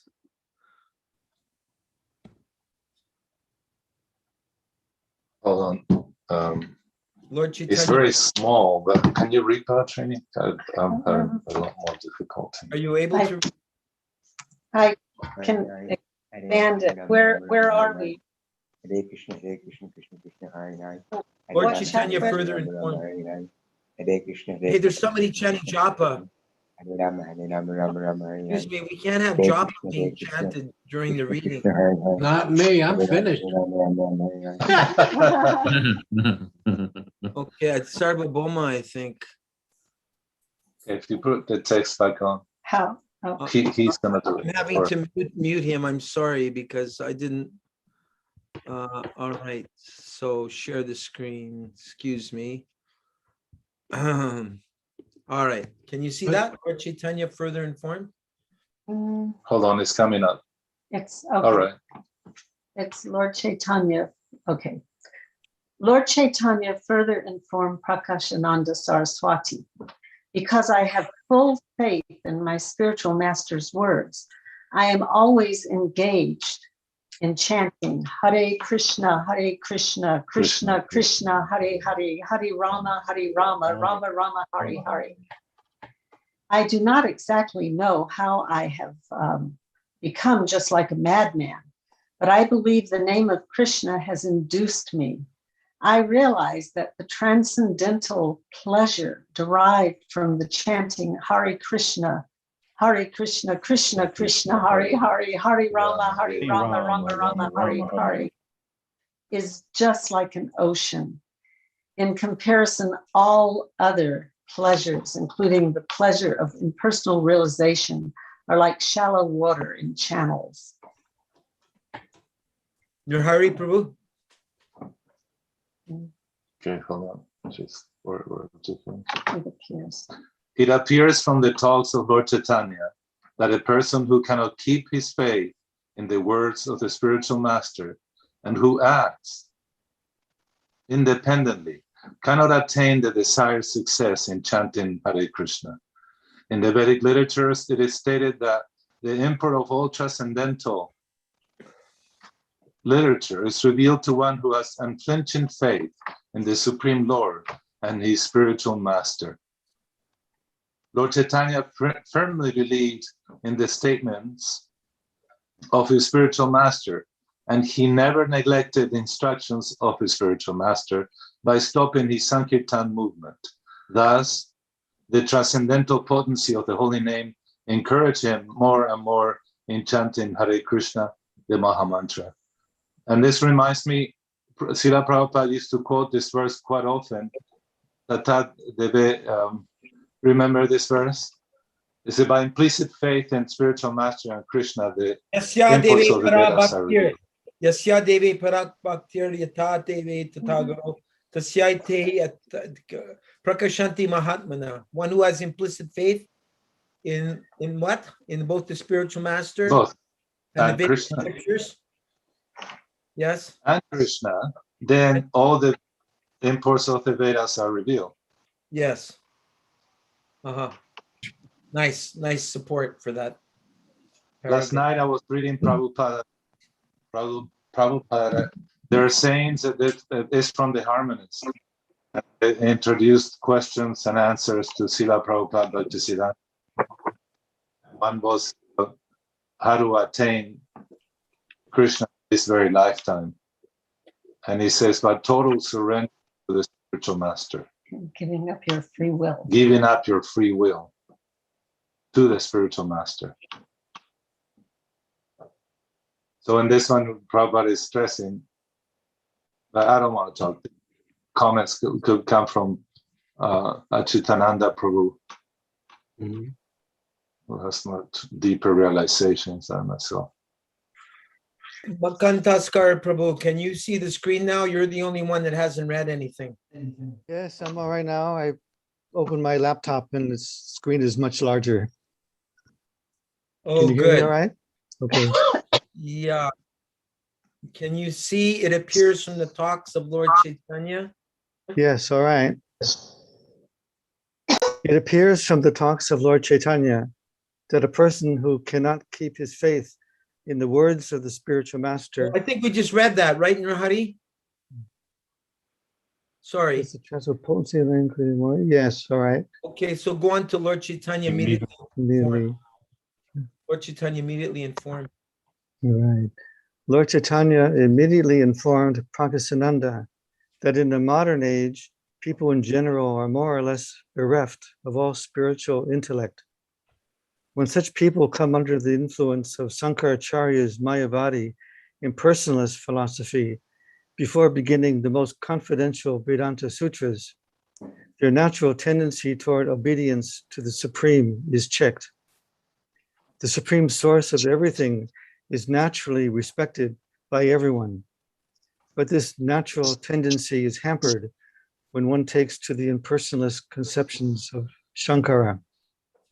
Thus, the spiritual master of Lord Chaitanya suggested that it is better that one not study the Sariraka Bhashya of Shankaracharya, for it is very harmful to people in general. Indeed, the common man does not even have the intelligence to penetrate into the jugglery of words. He is better advised to chant the Mahamantra, Hare Krishna, Krishna Krishna, Hare Hare, Hare Rama, Rama Rama, Hare Hare. In this quarrelsome age of Kali, there is no alternative for self-realization. I have a question that Acyutananda Prabhu, if the Shariraka, thank you, Makantaskar Prabhu. If the Shariraka Bhasya is so dangerous, I mean, I understand that Sripad Shankaracharya came to elevate people from Buddhism, but yet, you know, we hear that if you hear from the Mayavadis, we're doomed, and yet Shankaracharya is Lord Shiva, the best among Vaishnavas. There just seems to be some contradiction there. No, he came for that purpose. But even the Ramanujas, they say Shankaracharya was a Vaishnava because he sang Bhaja Govinda, Bhaja Govinda, Bhaja Govinda Mudamate. You know who wrote the Jagannath Ashtakam? Shankaracharya. Shankaracharya. Yeah. Nonetheless, if someone reads the Saryakya Bhashya by Shankaracharya, he'll go away. That's why it's recommended, if you have to read that, read Ramanujacharya's commentary on it. I have a friend, a devotee who's my closest friend. We were in college and we joined together. And for some reason, he was taking a course to get a master's degree. And on the curriculum, he had to read Saryakya Bhashya, and he was reading it. And he started explaining to me that he was so high from reading it, it was like he was smoking dope. And he just drifted away from Krishna consciousness at that point. His close friend from high school read it with him, and they drifted off together. Somehow or another, Krishna saved us, you know, from that. Wow. And it's like he forgot everything. I mean, there were other factors, but that was the icing on the cake, so to speak. So Garuda, at the time, this was 1978 or 79, and Garuda had recommended that if anyone had contacted him, he would have said, just read Ramanujacharya's commentary. Mayavadi Bhasha Shunile Hoilo Sarvanash. Listening to Mayavad will destroy everything. Yeah. But it came for a purpose, to save Sanatana Dharma. It was necessary. After saving it, it's not necessary anymore. Then the other acharyas came. Nimbarkacharya, Vishnu Swami, who comes before Shankara, actually. But during Shankara, that sampradaya was not very active. It's believed that it even disappeared. Then it was revived again. So all these current so-called teachers, Moji, Maharishi Mahesh Yogi, of course he's dead now. Satya Sai Baba, I don't know if he's still alive or dead. They're all different versions of Shankaracharya, right? To some degree. Yes. Like that Sadguru, the new big guy. Yeah, Sadguru. Yeah, he's still alive. Sai Baba passed away. I had one devotee friend who's a sannyasi now, was one time explaining how reading a book of Anantadas Babaji from Radhakund, he said it was virtually non-different than reading a similar book by Srila Narayan Maharaj. And so I asked him, what was the difference? And he said, there practically is no difference. And I said, but there is a difference, isn't there? And he didn't know. I said, you don't get Krishna. You know, that's the difference. You get that, but you all of a sudden you've deviated from your guru, and you're following someone else who you think is as good or better than your guru. I was told by Tanga Vidya Devi Dasi, she told me that she saw that Narayan Maharaj was using the tikas of Anantadas Babaji to compose the Very- Vilap Kushmanjali. Very early on, and you can ask this of Tridandi Maharaj. Narayan Maharaj would sometimes take the devotees because they didn't have any literatures that weren't in Hindi or Bengali. So he took them to see Anantadas Babaji a couple times and he spoke. But then he said, once we had books, or once he had books, he said, no more. Similarly, Prabhupada, before the Gita came out, he Exactly. would have us read from Dr. Radhakrishnan's Gita. But he said only the verses, the translation of the verses, okay, but not the purports. Right. Sometimes you have to use Yeah. something, but once it comes out, then no more. One thing that comes to are you done? I'm sorry, I mean to interrupt. But it comes to mind in reference to this, how dangerous it is. Why? Because Krishna Kaviraj Goswami explains how immediately when we hear this, we'll abandon the concept of being a servant of Krishna. We now we are Krishna. And that's one. The other is in the passage of pastime where Lord Chaitanya Mahaprabhu, and I think it's Shankaracharya, he brings a cousin or some relative, Gopal, something Mahashaya or like that, who was an impersonalist. And they, after seeing Lord Chaitanya, he went to listen to his explanations on Vedanta. And the devotees were telling him, how come you're going? He said, oh, I know the Siddhanta. There's no problem for me. I know very well. But Kaviraj mentions that even those who are in Bhava Bhakti, very elevated, they could, by listening to this, paying attention to this Sarakyalasya, they will fall down. That's the lesson from Jod Bharat. He was in Bhava stage. He was in the Bhava stage, but he got attached. Still, he got attached to this deer, and he had to take another birth. Jagannananda Prabhu, welcome back. You're the only one that didn't. Besides me, you're the only one that didn't read tonight. So, would you like to read a paragraph? Would you like to read first, Prabhuji? Okay. I'll read the short one. Okay, where did we just last finish? What did you in this quarrelsome age of Kali? There is no alternative. Was that the last one, or did anyone notice where we are? Where are we starting? After hearing the arguments? Lord Chaitanya. After hearing the argument. After hearing the arguments. Okay, thank you. After hearing the arguments and talks of Chaitanya Mahaprabhu, all the Mayavadi sannyasis who were present became pacified and replied with sweet words, "Dear sir, what you have spoken is all true. A person who attains love of Godhead is certainly very fortunate. And undoubtedly, you are very fortunate to have attained this stage. But what is the fault in Vedanta? It is the duty of a sannyasi to read and understand Vedanta. Why do you not understand it? Study it." So to Acyutananda Prabhu, I don't understand. The Prakashananda sannyasis are saying a person who attains love of Godhead is certainly very fortunate. I didn't know that Mayavadis believed in love of Godhead. I thought Yeah, well, that's okay. That's a fake love of Godhead. Shankaracharya established Panchupasaka. You can worship 5 gods. Before you merge, this is what I wrote an article for that was printed in the Madhva Sampradaya magazine.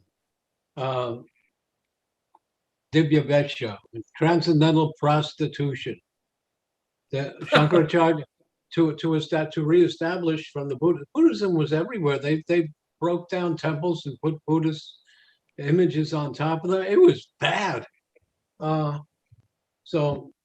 And he rejected the Vedas. So to maintain the Vedic Brahmins to do all the yajnas for 5 deities. Surya, which Radharani herself worships Surya every day. Surya, Narayan, Shiva, Durga, and Ganesh. He allowed these 5.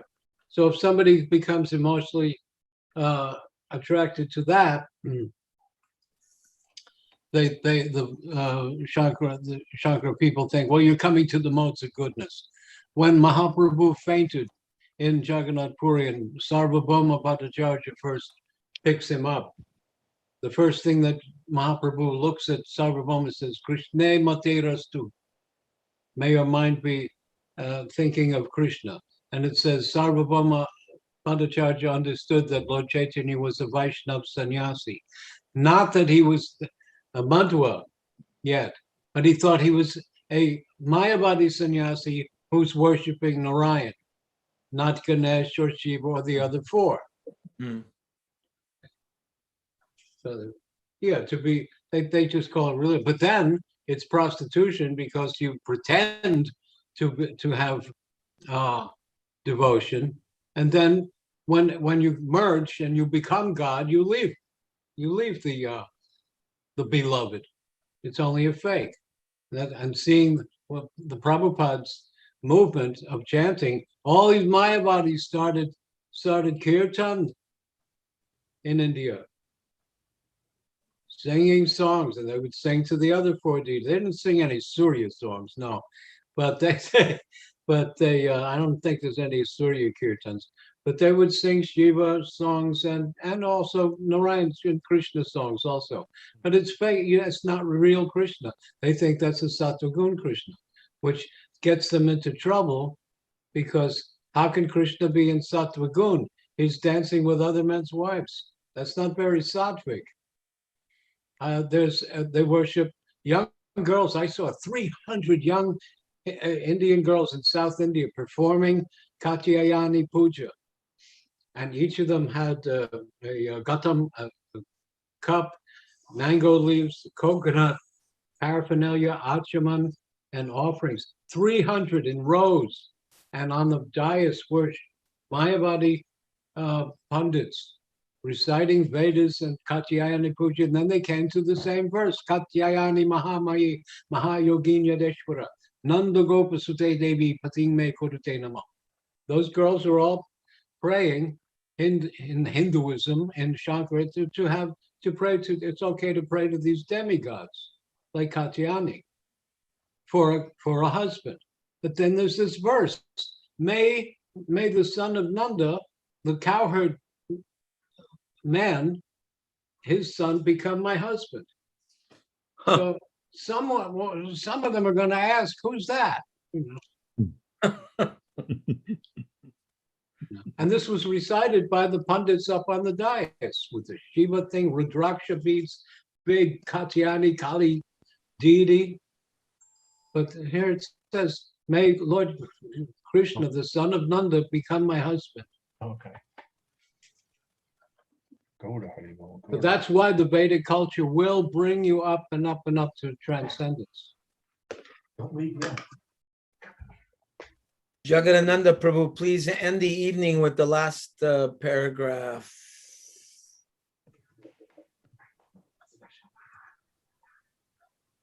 According to Okay. Mayavadi philosophers.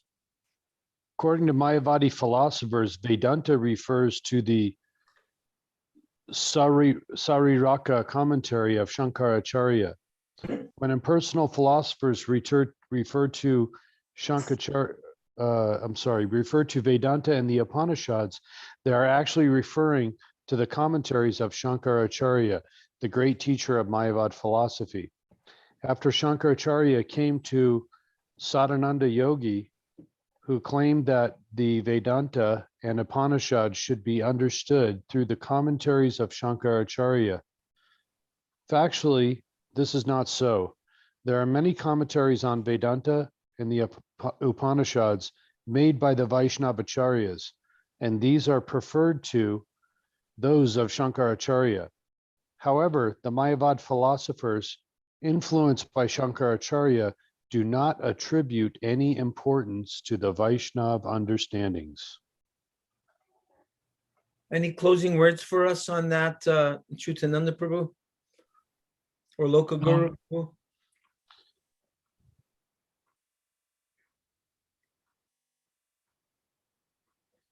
Any final questions from anybody before we call it in a session? On this pastime, Prakasananda. Because of Oh, I have a question. Lord Chaitanya tells him that my spiritual master says that I'm a fool, and therefore I should just chant. I don't remember the exact what he said exactly. So, which spiritual master is Lord Chaitanya referring to? Is it Ishwara Puri? And well, some people say his sannyas guru, Keshava Bharati. And did his spiritual master actually say that? Or is that just like him? Like, is that just Lord Chaitanya's exhibiting humility? It would be Ishwara Puri, but Ishwara Puri did not call him a fool. Mahaprabhu was just telling that to Prakashananda. Okay. That was my question. Thank you.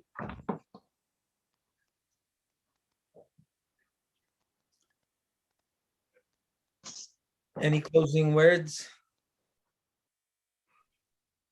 Well, Jugita, I think we should start with the introduction.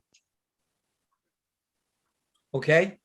You came on late. Were you having trouble connecting, or what? Why were you late? Makantaskar? Is that who you're speaking? Yeah, it was. No, I was. Oh No, no, I mean- I was on an extended japa walk without a wristwatch on. Got lost. I went on a long walk You were on a spiritual hike. to get away from technology for a change. Were you on your 65th round? I struggle to do 16. I don't have bhava or ruchi or. Yeah, I'm very fallen. You can chant well. A lot of people chant very slowly, and it's a trick of Maya. Hare Krishna, Krishna Krishna, Hare Hare, Hare Rama, Rama, Hare Hare. Oh boy, at that rate, I'll never do it. You don't have to strain like that. Be relaxed. Let all this go loose here, and it's as fast as we're talking right now. Yeah. As fast as common conversation. I have a technical question, Acyutananda Prabhu. Do you, Rama. like I like to walk on long nature trails. Do you think that that's bad japa? That japa really means you have to stay in one place and sit down? No, I don't do it because I get distracted walking, but some people get distracted sitting. The walking chanting is fine. Nam namakari bahudad nichasarva shakti satrapita niyamita smarane nakala. There's no rules or regulations. If you remember on the first Acharya film, Srila Prabhupada is chanting japa walking in this room. Walking can be good because sitting you can fall asleep. So walking is good as long as you don't get attracted by the things in nature. Distracted, or you might see a deer. or you're looking at the deer, you fall off a cliff. Oh. Narada Muni also, sorry. Remember that why he couldn't see Krishna again? He tells him, you are too attached to the mode of goodness, to the forest. I have a question for Acyutananda Prabhu. I've heard that two different things. One is we should chant Mahamantra loudly, but then in some other places I've seen that we should chant the holy names softly. So which is it? Well, japa is softly. Japa can be even silent in the mouth. I do 1/3 mouth, 1/3 voice, 1/3 mind. That's what Haridas Thakur did. Yeah. In the Harinam Chintamani, he does one round softly, one lack softly, one lack in the mind, and another lack softly. Oh, I do it simultaneously. I'm doing it softly in the mouth, but my mouth is also moving to keep me awake, and the mind has to think about these things. But there's more to think about when we see the expansion in the Bhajana Rahasya of Bhaktivinoda Thakur. Each pair, I said this earlier, I'll say it for you. Each pair, there's 8 pairs of names. Right. Each eight represents one of the Shikshashtaka prayers. It represents one of the 8 stages of devotional service, from Sraddha to Prema. And each pair, 8 pairs, is one of the 8 periods of the Ashtakaliya Leela of Krishna. So we don't have that yet, but we can think of any kind of Krishna Leela, Ram Leela, Avatar Leela, Prabhupada Leela, Sadhu Shastra Guru Leela, while we're chanting. I was just, can I say something real quick? Yes.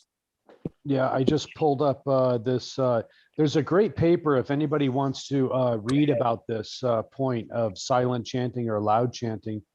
Mahanidhi Swami put together. You can just search it on Google, chanting loudly or softly, and it'll come up under ISKCON Columbus Facebook. But this is a quote. It says, "They said, Haridas, why must you chant so loudly? The actual injunction is to chant softly in your mind. Which scriptures instruct you to chant loudly?" Srila Haridas humbly replied, "The principal effect of chanting the name of God loudly is that it purifies the soul 1,000 times more than any other form of worship. Nowhere in the scriptures is loud chanting of the holy name condemned. On the contrary, there are excellent benefits that have been described in many places. In one scripture, it says loud chanting of Lord Krishna's name is 1,000 times better than silent chanting." So I always put my voice, because when there's the sound, you can't, your mind can't wander. Your mind can't wander in kirtan. Yes. It's very loud chant. It's full chanting.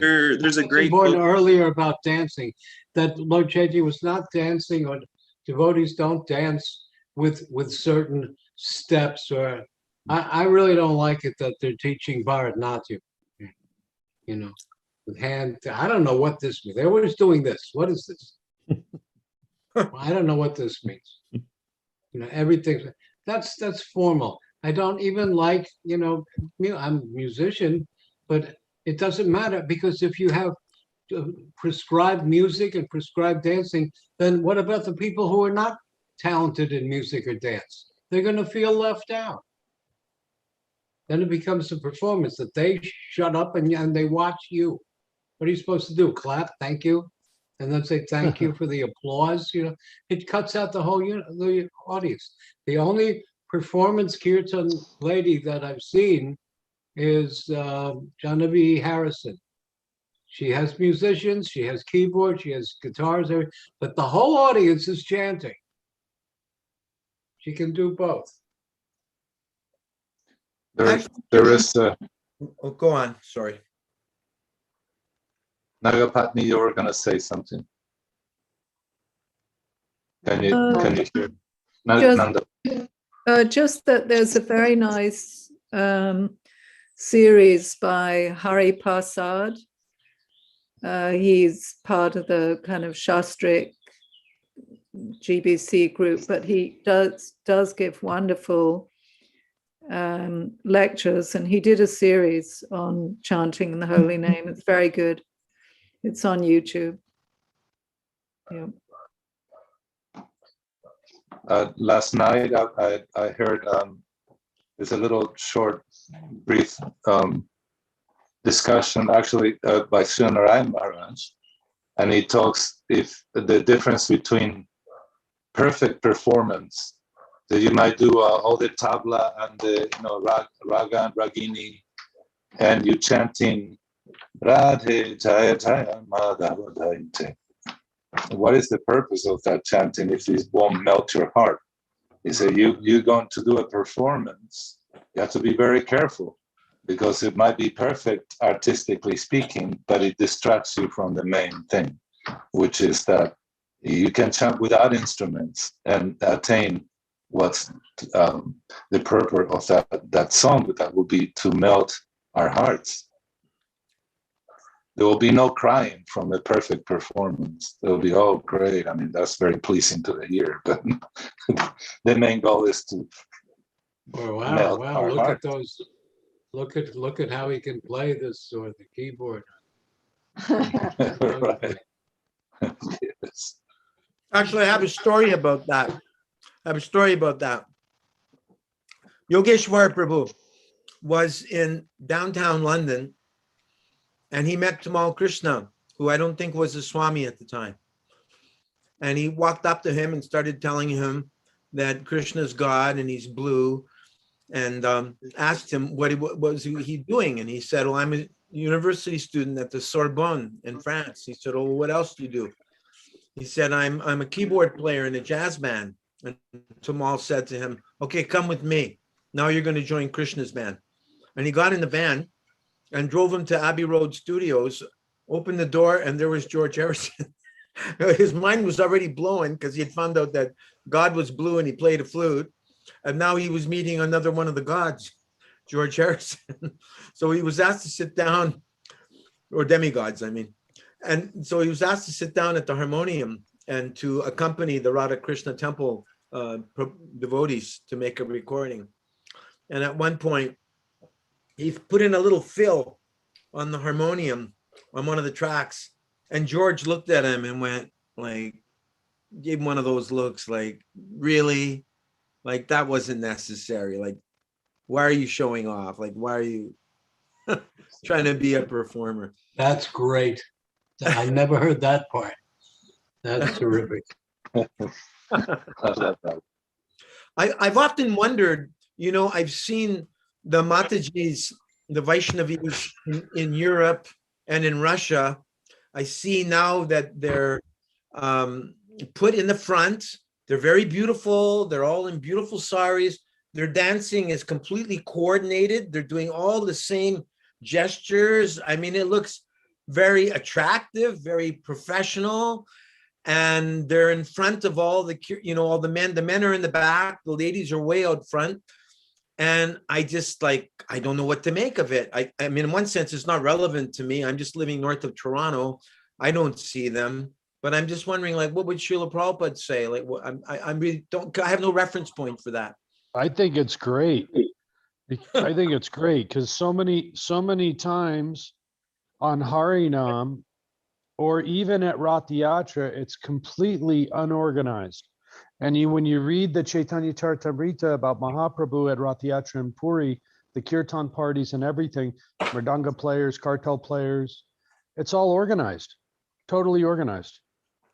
But having ladies in front, like right in the front, like, as being the showpiece. I mean, we were just talking about how performance can. Oh, you were speaking of that particular, right? Mm-hmm. Well, in reference to what that's another Narahari story. Prabhu was quoting and the Acyutananda Prabhu about how No, performance. it was organized. It was organized. Mahaprabhu's Rath Yatra Kirtan party. There were 7 parties. They were organized into parties. There would be a lead singer, lead mridanga, lead dancer, but it wasn't prescribed steps in unison. They weren't all going like that, right, together, like a lineup, like a Broadway show thing, Right. or these music videos where everybody's doing this. There's 12 boys and girls in the background, all doing the exact same thing. It wasn't organized like that. It was organized. That will inhibit the enthusiasm.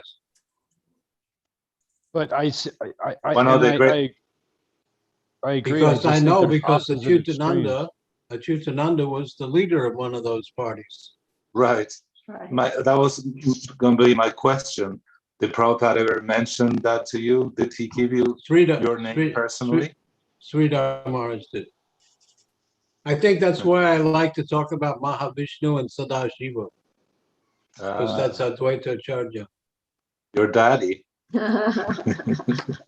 in Gaura Ganadesha Deepika, It says that he's a combined son of Shiva and son of Mahavishnu, and he is Kartikeya and also Achyuta Gopi. So I got to live up to that. Wow.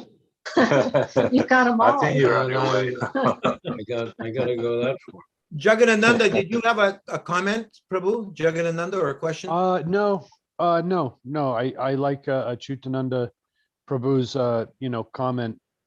I was just coming from a place more so where like it just seems like so spontaneous. I've been on Harinam so many times, and it's like so spontaneous. Who leads? Someone's playing a cartel, doesn't really know how to play a cartel, and like this, and I feel like the impression that the karmis get isn't really that like impact, whereas so in that way I kind of appreciate how at least Mataji's in front or back, that's another thing, but at least that they go out and it's all organized. I just appreciate that part. Yeah, it shouldn't be wild. It's not, disorganized. It's like, right? Even when we did because I've noticed that even here, and when I was in Toronto, Gaura, I think you were with us for the Ratha Yatra that I was there for on the island. And when we were doing the chariots, it was the women in the front, but they were like so far up ahead that I was walking with some of the kirtan group, and you almost just didn't know they were there. And I think a lot of it, from what I've seen, is just because they're dancing. And they need the space apart. I don't know what the whole point of it is, but it does need to be organized, because it was not organized the one year they did it here in Edmonton, my first one. We were all over the place. Mahavishnu Swami with the hat? Yeah. Yeah, I was just with him in Denver here. I always thought that was a little too goofy. But there's a video, I got chills. There was a video of some mean Christian preacher on the street. You're all going to hell and you're sinners. And then the people are just standing listening to him. And then you hear coming down the street, Hare Krishna. And the people went, yeah. Love of God. And the preacher's going, no, they're the demon. And the kirtan just completely took over.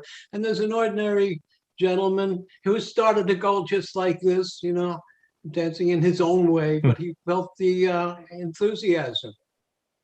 And they drowned out the fire and brimstone guy. I was just with Mahavishnu Swamini here in Denver. He came through. I was out on Harinam with him for 6 days in a row. And one thing I realized about the whole hat piece and all that, it's all a front to get people to chant, and it works. He's like the expert pitchman, out there getting people to chant. He's an abadut. He's got a fake microphone that he passes back and forth, and people fall right in. He gets them to chant, and once he gets them to chant, then they got to dance. He grabs them by the arm and goes around 360s, and then the other way. And yeah, he's got a whole program, a whole pitch. He does with every person. I think I met Mahavishnu Swami Maharaj. I was in Mayapur with Bhakti Marga Swami Maharaj. And I remember it was ironic because I think that it was 2 a.m. So this is already just a couple hours before Mangala Arati and everything. And you hear this huge kirtan party just going around the Mayapur campus. And I look out the window, and you could see, I saw the saffron robes and just this really weird hat. And I was like, who is that? And then I later on found out that was Mahavishnu Swami leading a kirtan party through the campus at 2 a.m. That hat has the whole changing body exhibit going around it. He's got different images of the bodies changing. He's a walking changing body exhibit.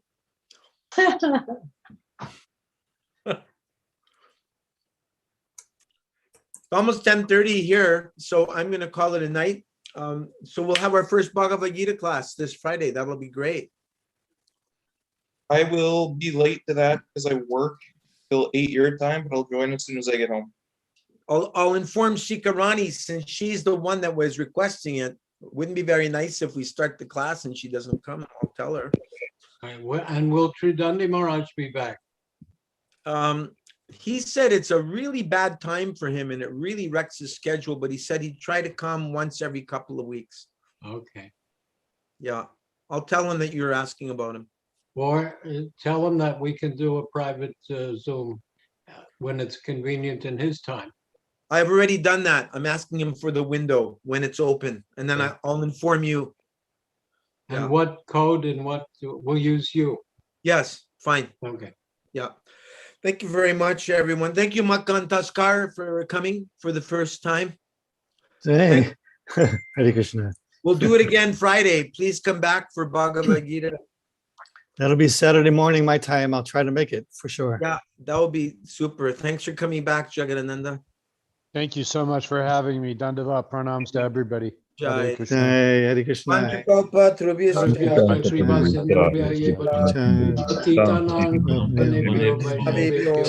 Namo Srila Namaha. Prabhupada ki Jai, Jai. Nitai Hari Hari Bo. Jai, Hare Krishna. Hare Krishna. Dandavat.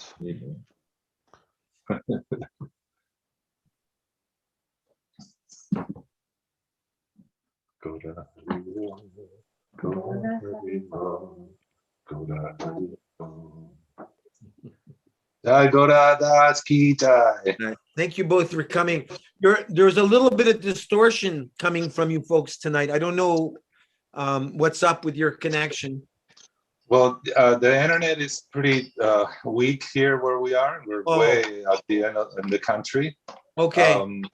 And then I only have my iPhone, and curiously enough, the only way to hear you was using my Bose little speaker. Oh, okay. So I'm sorry if I caused echo or interference. It's I was working. trying to, Yes, go on. scratch the microphone while, I wasn't, if we weren't speaking, most of the time my mic was off. But It's working much better now than it was earlier. I'm learning. Yeah. I never done Zoom before. I done WhatsApp and like that, but not Zoom. Thanks, Dvija Garanga, for coming all the way from Vancouver. Jai. You're Nice to just, see you. you're just across the ocean from Nirhari and Bavatrini. Just Yeah, we're really Haribo. close to Vancouver. I used to talk to my sister in Vancouver, Bhaktadasi, and I said, Bhakta, we're just talking right now, and I'm looking at the ocean because we're like 2 blocks away, but we can see the ocean. So I said, you're on the other shore. We're like that close. So there's a wonder of How did you of have the- any of this hot temperature that was hitting the No. West Coast? No, No. we're very I had to blessed. jump in the ocean. I know, 117 in Portland, 107 in Seattle. We have family in both places. Wow. Hawaii is pretty blessed with amazing weather. Really is like paradise. And during the day it goes up to 89 at max, and then in the evening the breezes. There's always straight wind, and it goes down to about 20 degrees, 25 degrees. So we sleep many times with a blanket. Can you get any of those other Hawaii Prabhus to come? Gopravinda Paul or Jean Prem, Jagadatri? Is there anybody? Jagadatri for sure. Yeah, Jagadatri for sure. I'll ask. She's not doing very well with her health. She's on oxygen most of the time at home. And she can't walk very much. So perhaps she can do this because she, Raghunath could probably help. I'm sure that he'll like to probably be part of this. I can't really speak for everyone. Right. It's like, Nanda, Gopa is very much a very recluse person, and we see him when he comes to the temple. There is a little temple. There's several. We do Namahata, but there's a temple. It's called New Srivas Angam. And there's a temple his son has. His son has another temple. He has a Gurukula here in the island. There's many groups of devotees. So Gopal gives classes. Do you ever see Revati Nandana? No. No, he's very, very recluse. I haven't seen him. I know him way back. He showed me how to I mean, I used to go with him to UCLA. He would give, I talked classes. I talked to him for 5 hours one day. Actually, I hardly did any talking. I did all the listening. I just asked a couple of questions. That's him. You know him. I wondered if my son Vrindavan Das, and he's in Seattle with Hari Vilas, if they could join the group. I've been trying to connect with him for months. He's elusive. Who is my son? Hari Vilas? Hari Vilas. Yeah, no. Which one? Vrindavan. Huh? Vrindavan. Oh, he's always he's on a the little go. paranoid. He thinks that people won't like his opinions or something. No, he I was. said, no, it's just, Yeah, he just seemed really busy. yeah. But I think that he would love to participate. We had to tell him that no, Gaura is you to participate. The other person I was thinking is Krishna Kanti, the original. Yeah, get him. Yeah. We've been friends for a long time, about 22. Actually, we recorded with Acyutananda Prabhu. We did a recording of the story of Buddha with Narayan. Acyutananda was the narrator also. And Krishna Kanti recorded it at Golden Avatar. Yeah, that was one of the last few things. 1979. It was 79. Oh, this wasn't the Krishna stories. This is something else. Yes. Yeah. Something else. Something actually, yeah. Ahadasi put it together, put all the narrative and the characters and like that, the script, and she had a slideshow too that we show at the temple. Do you have a link? But yeah, Do you have a link? A link? no, we just have a CD of it. It's which not is online. pretty funny at times. You can't hear it. It's not online. I had a line in it. No, we can't. He said, "Is it online?" No, it's not online. Well, I thought it was. It's one of the many things that we need to still do, and put a lot of the stuff up. We're hoping these young devotees are coming. They want to work with us, and then the wife, she's very expert in computer and internet and like that media. I noticed that your recordings, Krishna songs and songs of India. I was looking at them today because I'm putting up everything on my YouTube, and I'm trying to do children's songs. And I noticed that at Discogs, you'll have one of your albums, but two of them are not there. Like there's a few sites with your albums, but both of them are not in one place. Both of them are in Bandcamp, but you have to buy them. That's another place, right? But there's one called Discogs, I think, Discogs. Well, I don't know how they got there because I don't know what I'm doing. And on Amazon too. Yeah, I don't know. And we had pretty bad luck with people trying to help us. It was really strange. We couldn't, get devotees with time to help us in this. And we had a pretty famous bass player, but he passed away. Yes, 2002. In 2002, he was with that Moose Man from the controversial Body Count band with, you remember Ice-T? Now he went on to television and like that. He loved, he came, a friend of ours, actually an engineer, sound engineer, came to our place in LA and brought him. And he said, he asked us, what do you do tomorrow? I said, oh, we're going to go serve the Lord of the universe, Lord Jagannath. We showed him a photo, said, I want to be there. So he ended up volunteering and playing for 10 years and all the Rath Yatrans. Wow, great. I took him, we flew everybody, the band, he would put bands together for us. Nice. And he took us, actually he recorded Bhattarini playing the tambura. That was not and him. that went on to studio. No, but he brought it. No, to it us. wasn't him. It was through somebody else. Anyhow, he would make $1,000 a day in studio for a few hours, and it was the real pro. So he was our foot into. We were just about to. He said, "Oh, your song that Sudama Vipra that Bhattarini wrote that she played for Prabhupada actually." Oh yeah, that's the other thing. Everyone keeps talking about how bad it is to do performances, to have coordinated dancing, to do Bharatanatyam. But actually, Prabhupada also loved the plays and the dances. And when I wrote songs to introduce the puppet shows, and he was supposed to come to one of the puppet shows, and we had a Vyasa song set up for him. And I was doing the introduction song about Sudama Vipra. And when Srila Prabhupada heard me singing, he came and listened, and he really liked it. And when we were doing the traveling roadshow before it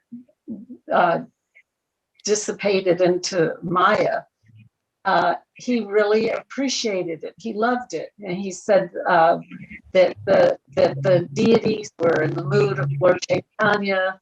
That's why the deity was silver and he turned gold. And he said, we had to tie him up. He said, name that naughty boy Damodar. So they became Radha Damodar. And he also said, he gave us we used to call it the traveling road show, every town and village. And that name was inspired by Prabhupada when he was talking to Kirtananda about what we were doing.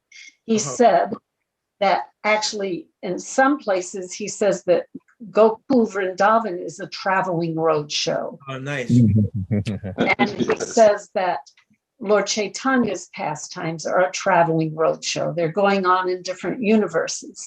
And so he was very enthusiastic. He very much liked beautiful, poetic, artistic, professional presentations for the pleasure of Krishna.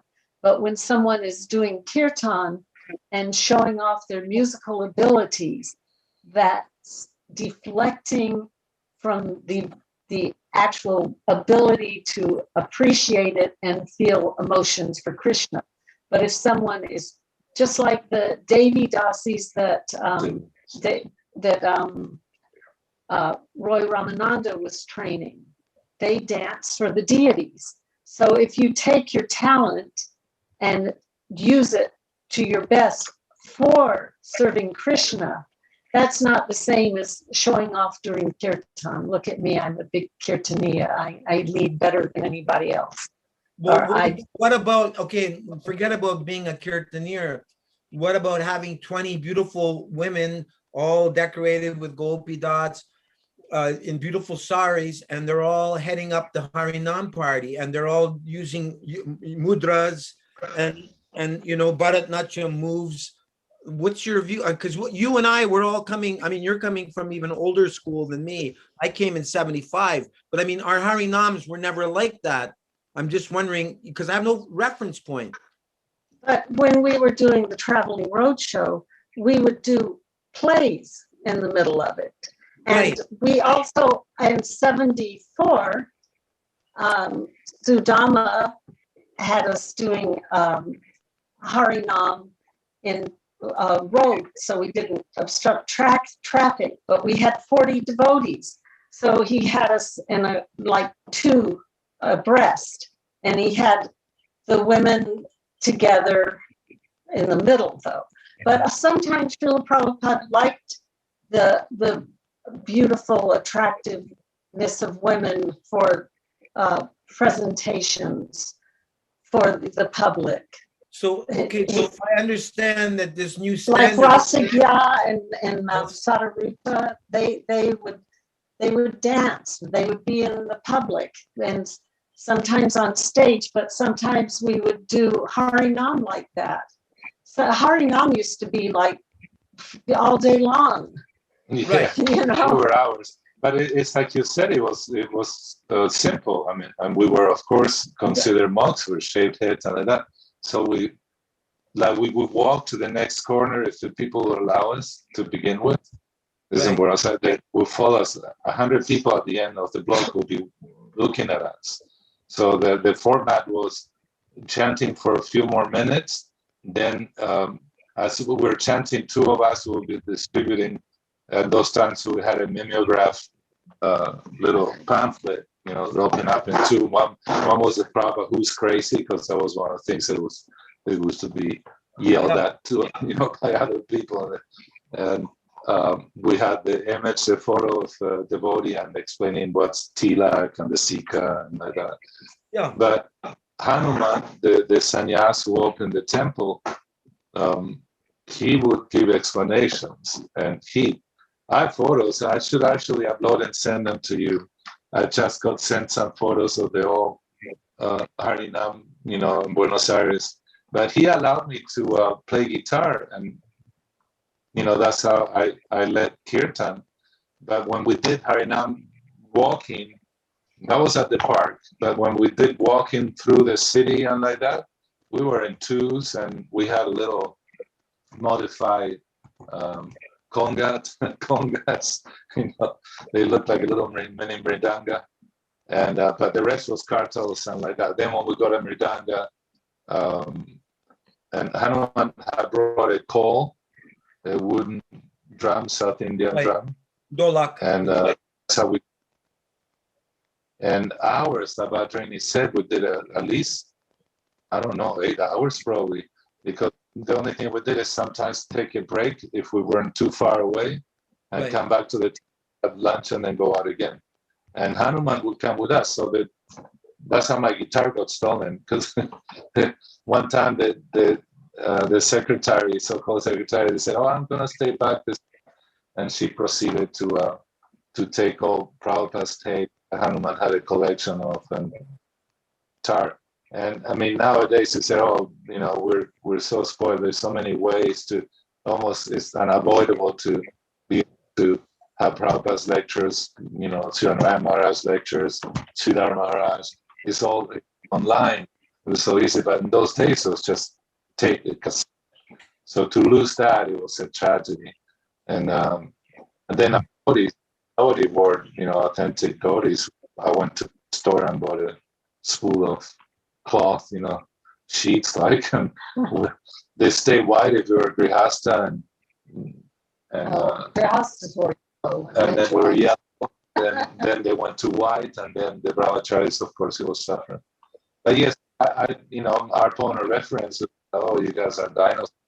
But there's some other references to women, like it's one thing, but Srila Prabhupada wanted the women to wear beautiful saris. Did you ever see the sari he gave Jadharani? It's red with, I think, gold in it, and he actually put it on her. When, back in matchless gift times. And he wanted women to wear ornaments and jewelry. Of course, if they were older and renounced, then could dress, but otherwise women were supposed to dress very beautifully. And I'm not going to object. People can do whatever they want. I mean, I really have no influence in ISKCON. But I don't know what Prabhupada would say, but I do know that he wasn't against Harinam being organized, and also he didn't object to women looking beautiful and attractive. And he also liked the dramas and the dances. And when the traveling roadshow started, he liked what we were doing, which would be similar to what they're doing with the Russian ladies in the lead. At least they're not men and women dancing together, but I don't know what Prabhupada would say. Not yet. Yeah, I don't know what Prabhupada would say, because I just speculate. Like one time, some Mayavadi sannyasis came to a temple Nari Hari was at, and everybody was waiting for Prabhupada to smash him. And they were Bengali, and he goes, "Oh, you believe in Lord Chaitanya?" They go, "Yes." I don't remember exactly. But anyway, he was so sweet to him. He said, "So we're preaching about Lord Chaitanya, and you preach about Lord Chaitanya," and he gave him Mahaprasad.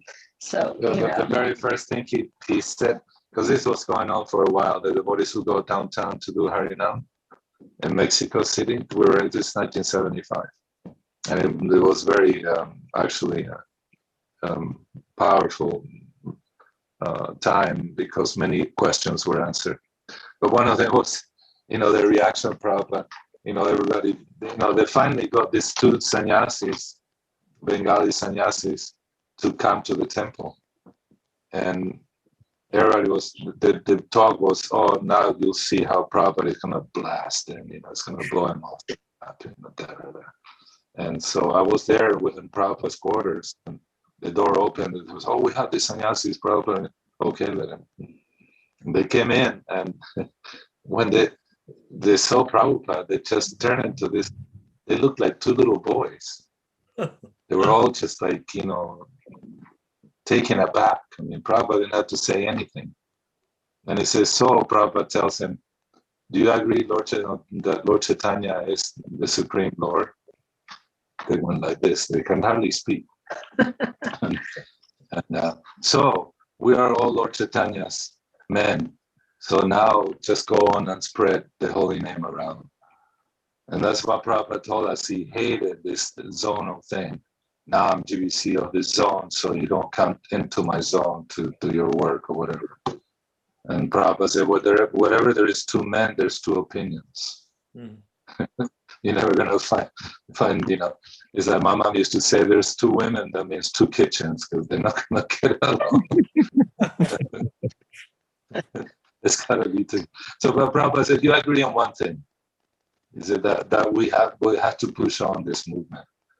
So the rest, I mean, he gave us a sketch of what he wanted to accomplish. Look what he did. I mean, I was in Sankirtan, I was distributing books one time in Orange County. Nobody wanted to go there. It was burned. They call it the burned out place.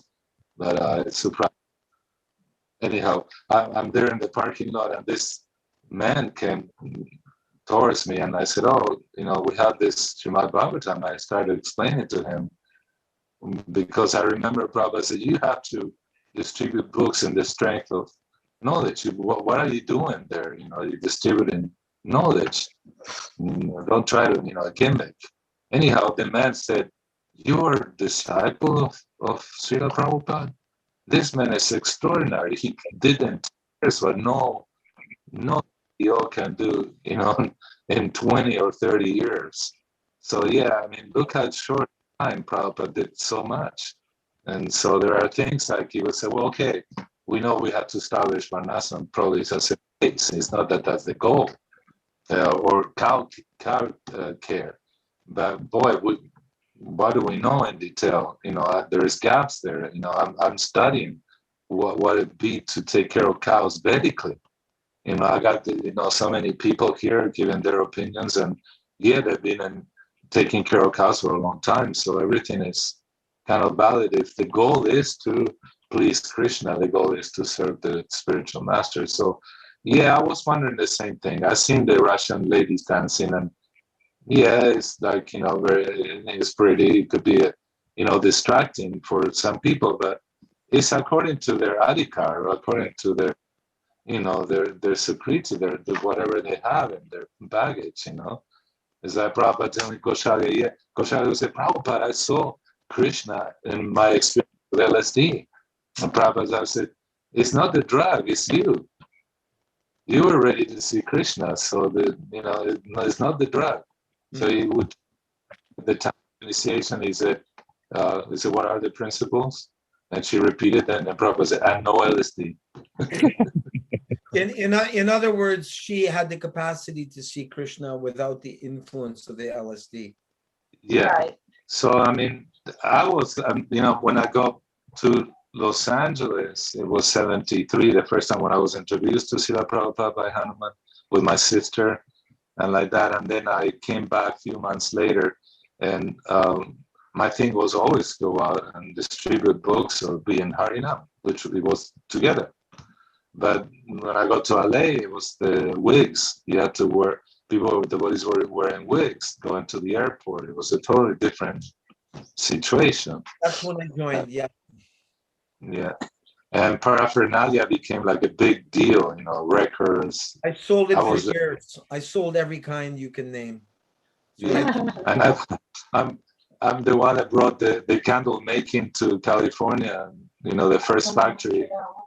From Montreal, actually. We started it in Montreal, and right. I think actually it was in Toronto that the devotee went to the libraries and found medieval method of making candles, and that's one. Then he brought it out and began, and then he went to Montreal, and I remember going there and working for the factory. I learned all my stuff there, making stuff real And good. he brought it to California. Okay. Yeah. And then, in Village Candles. yeah.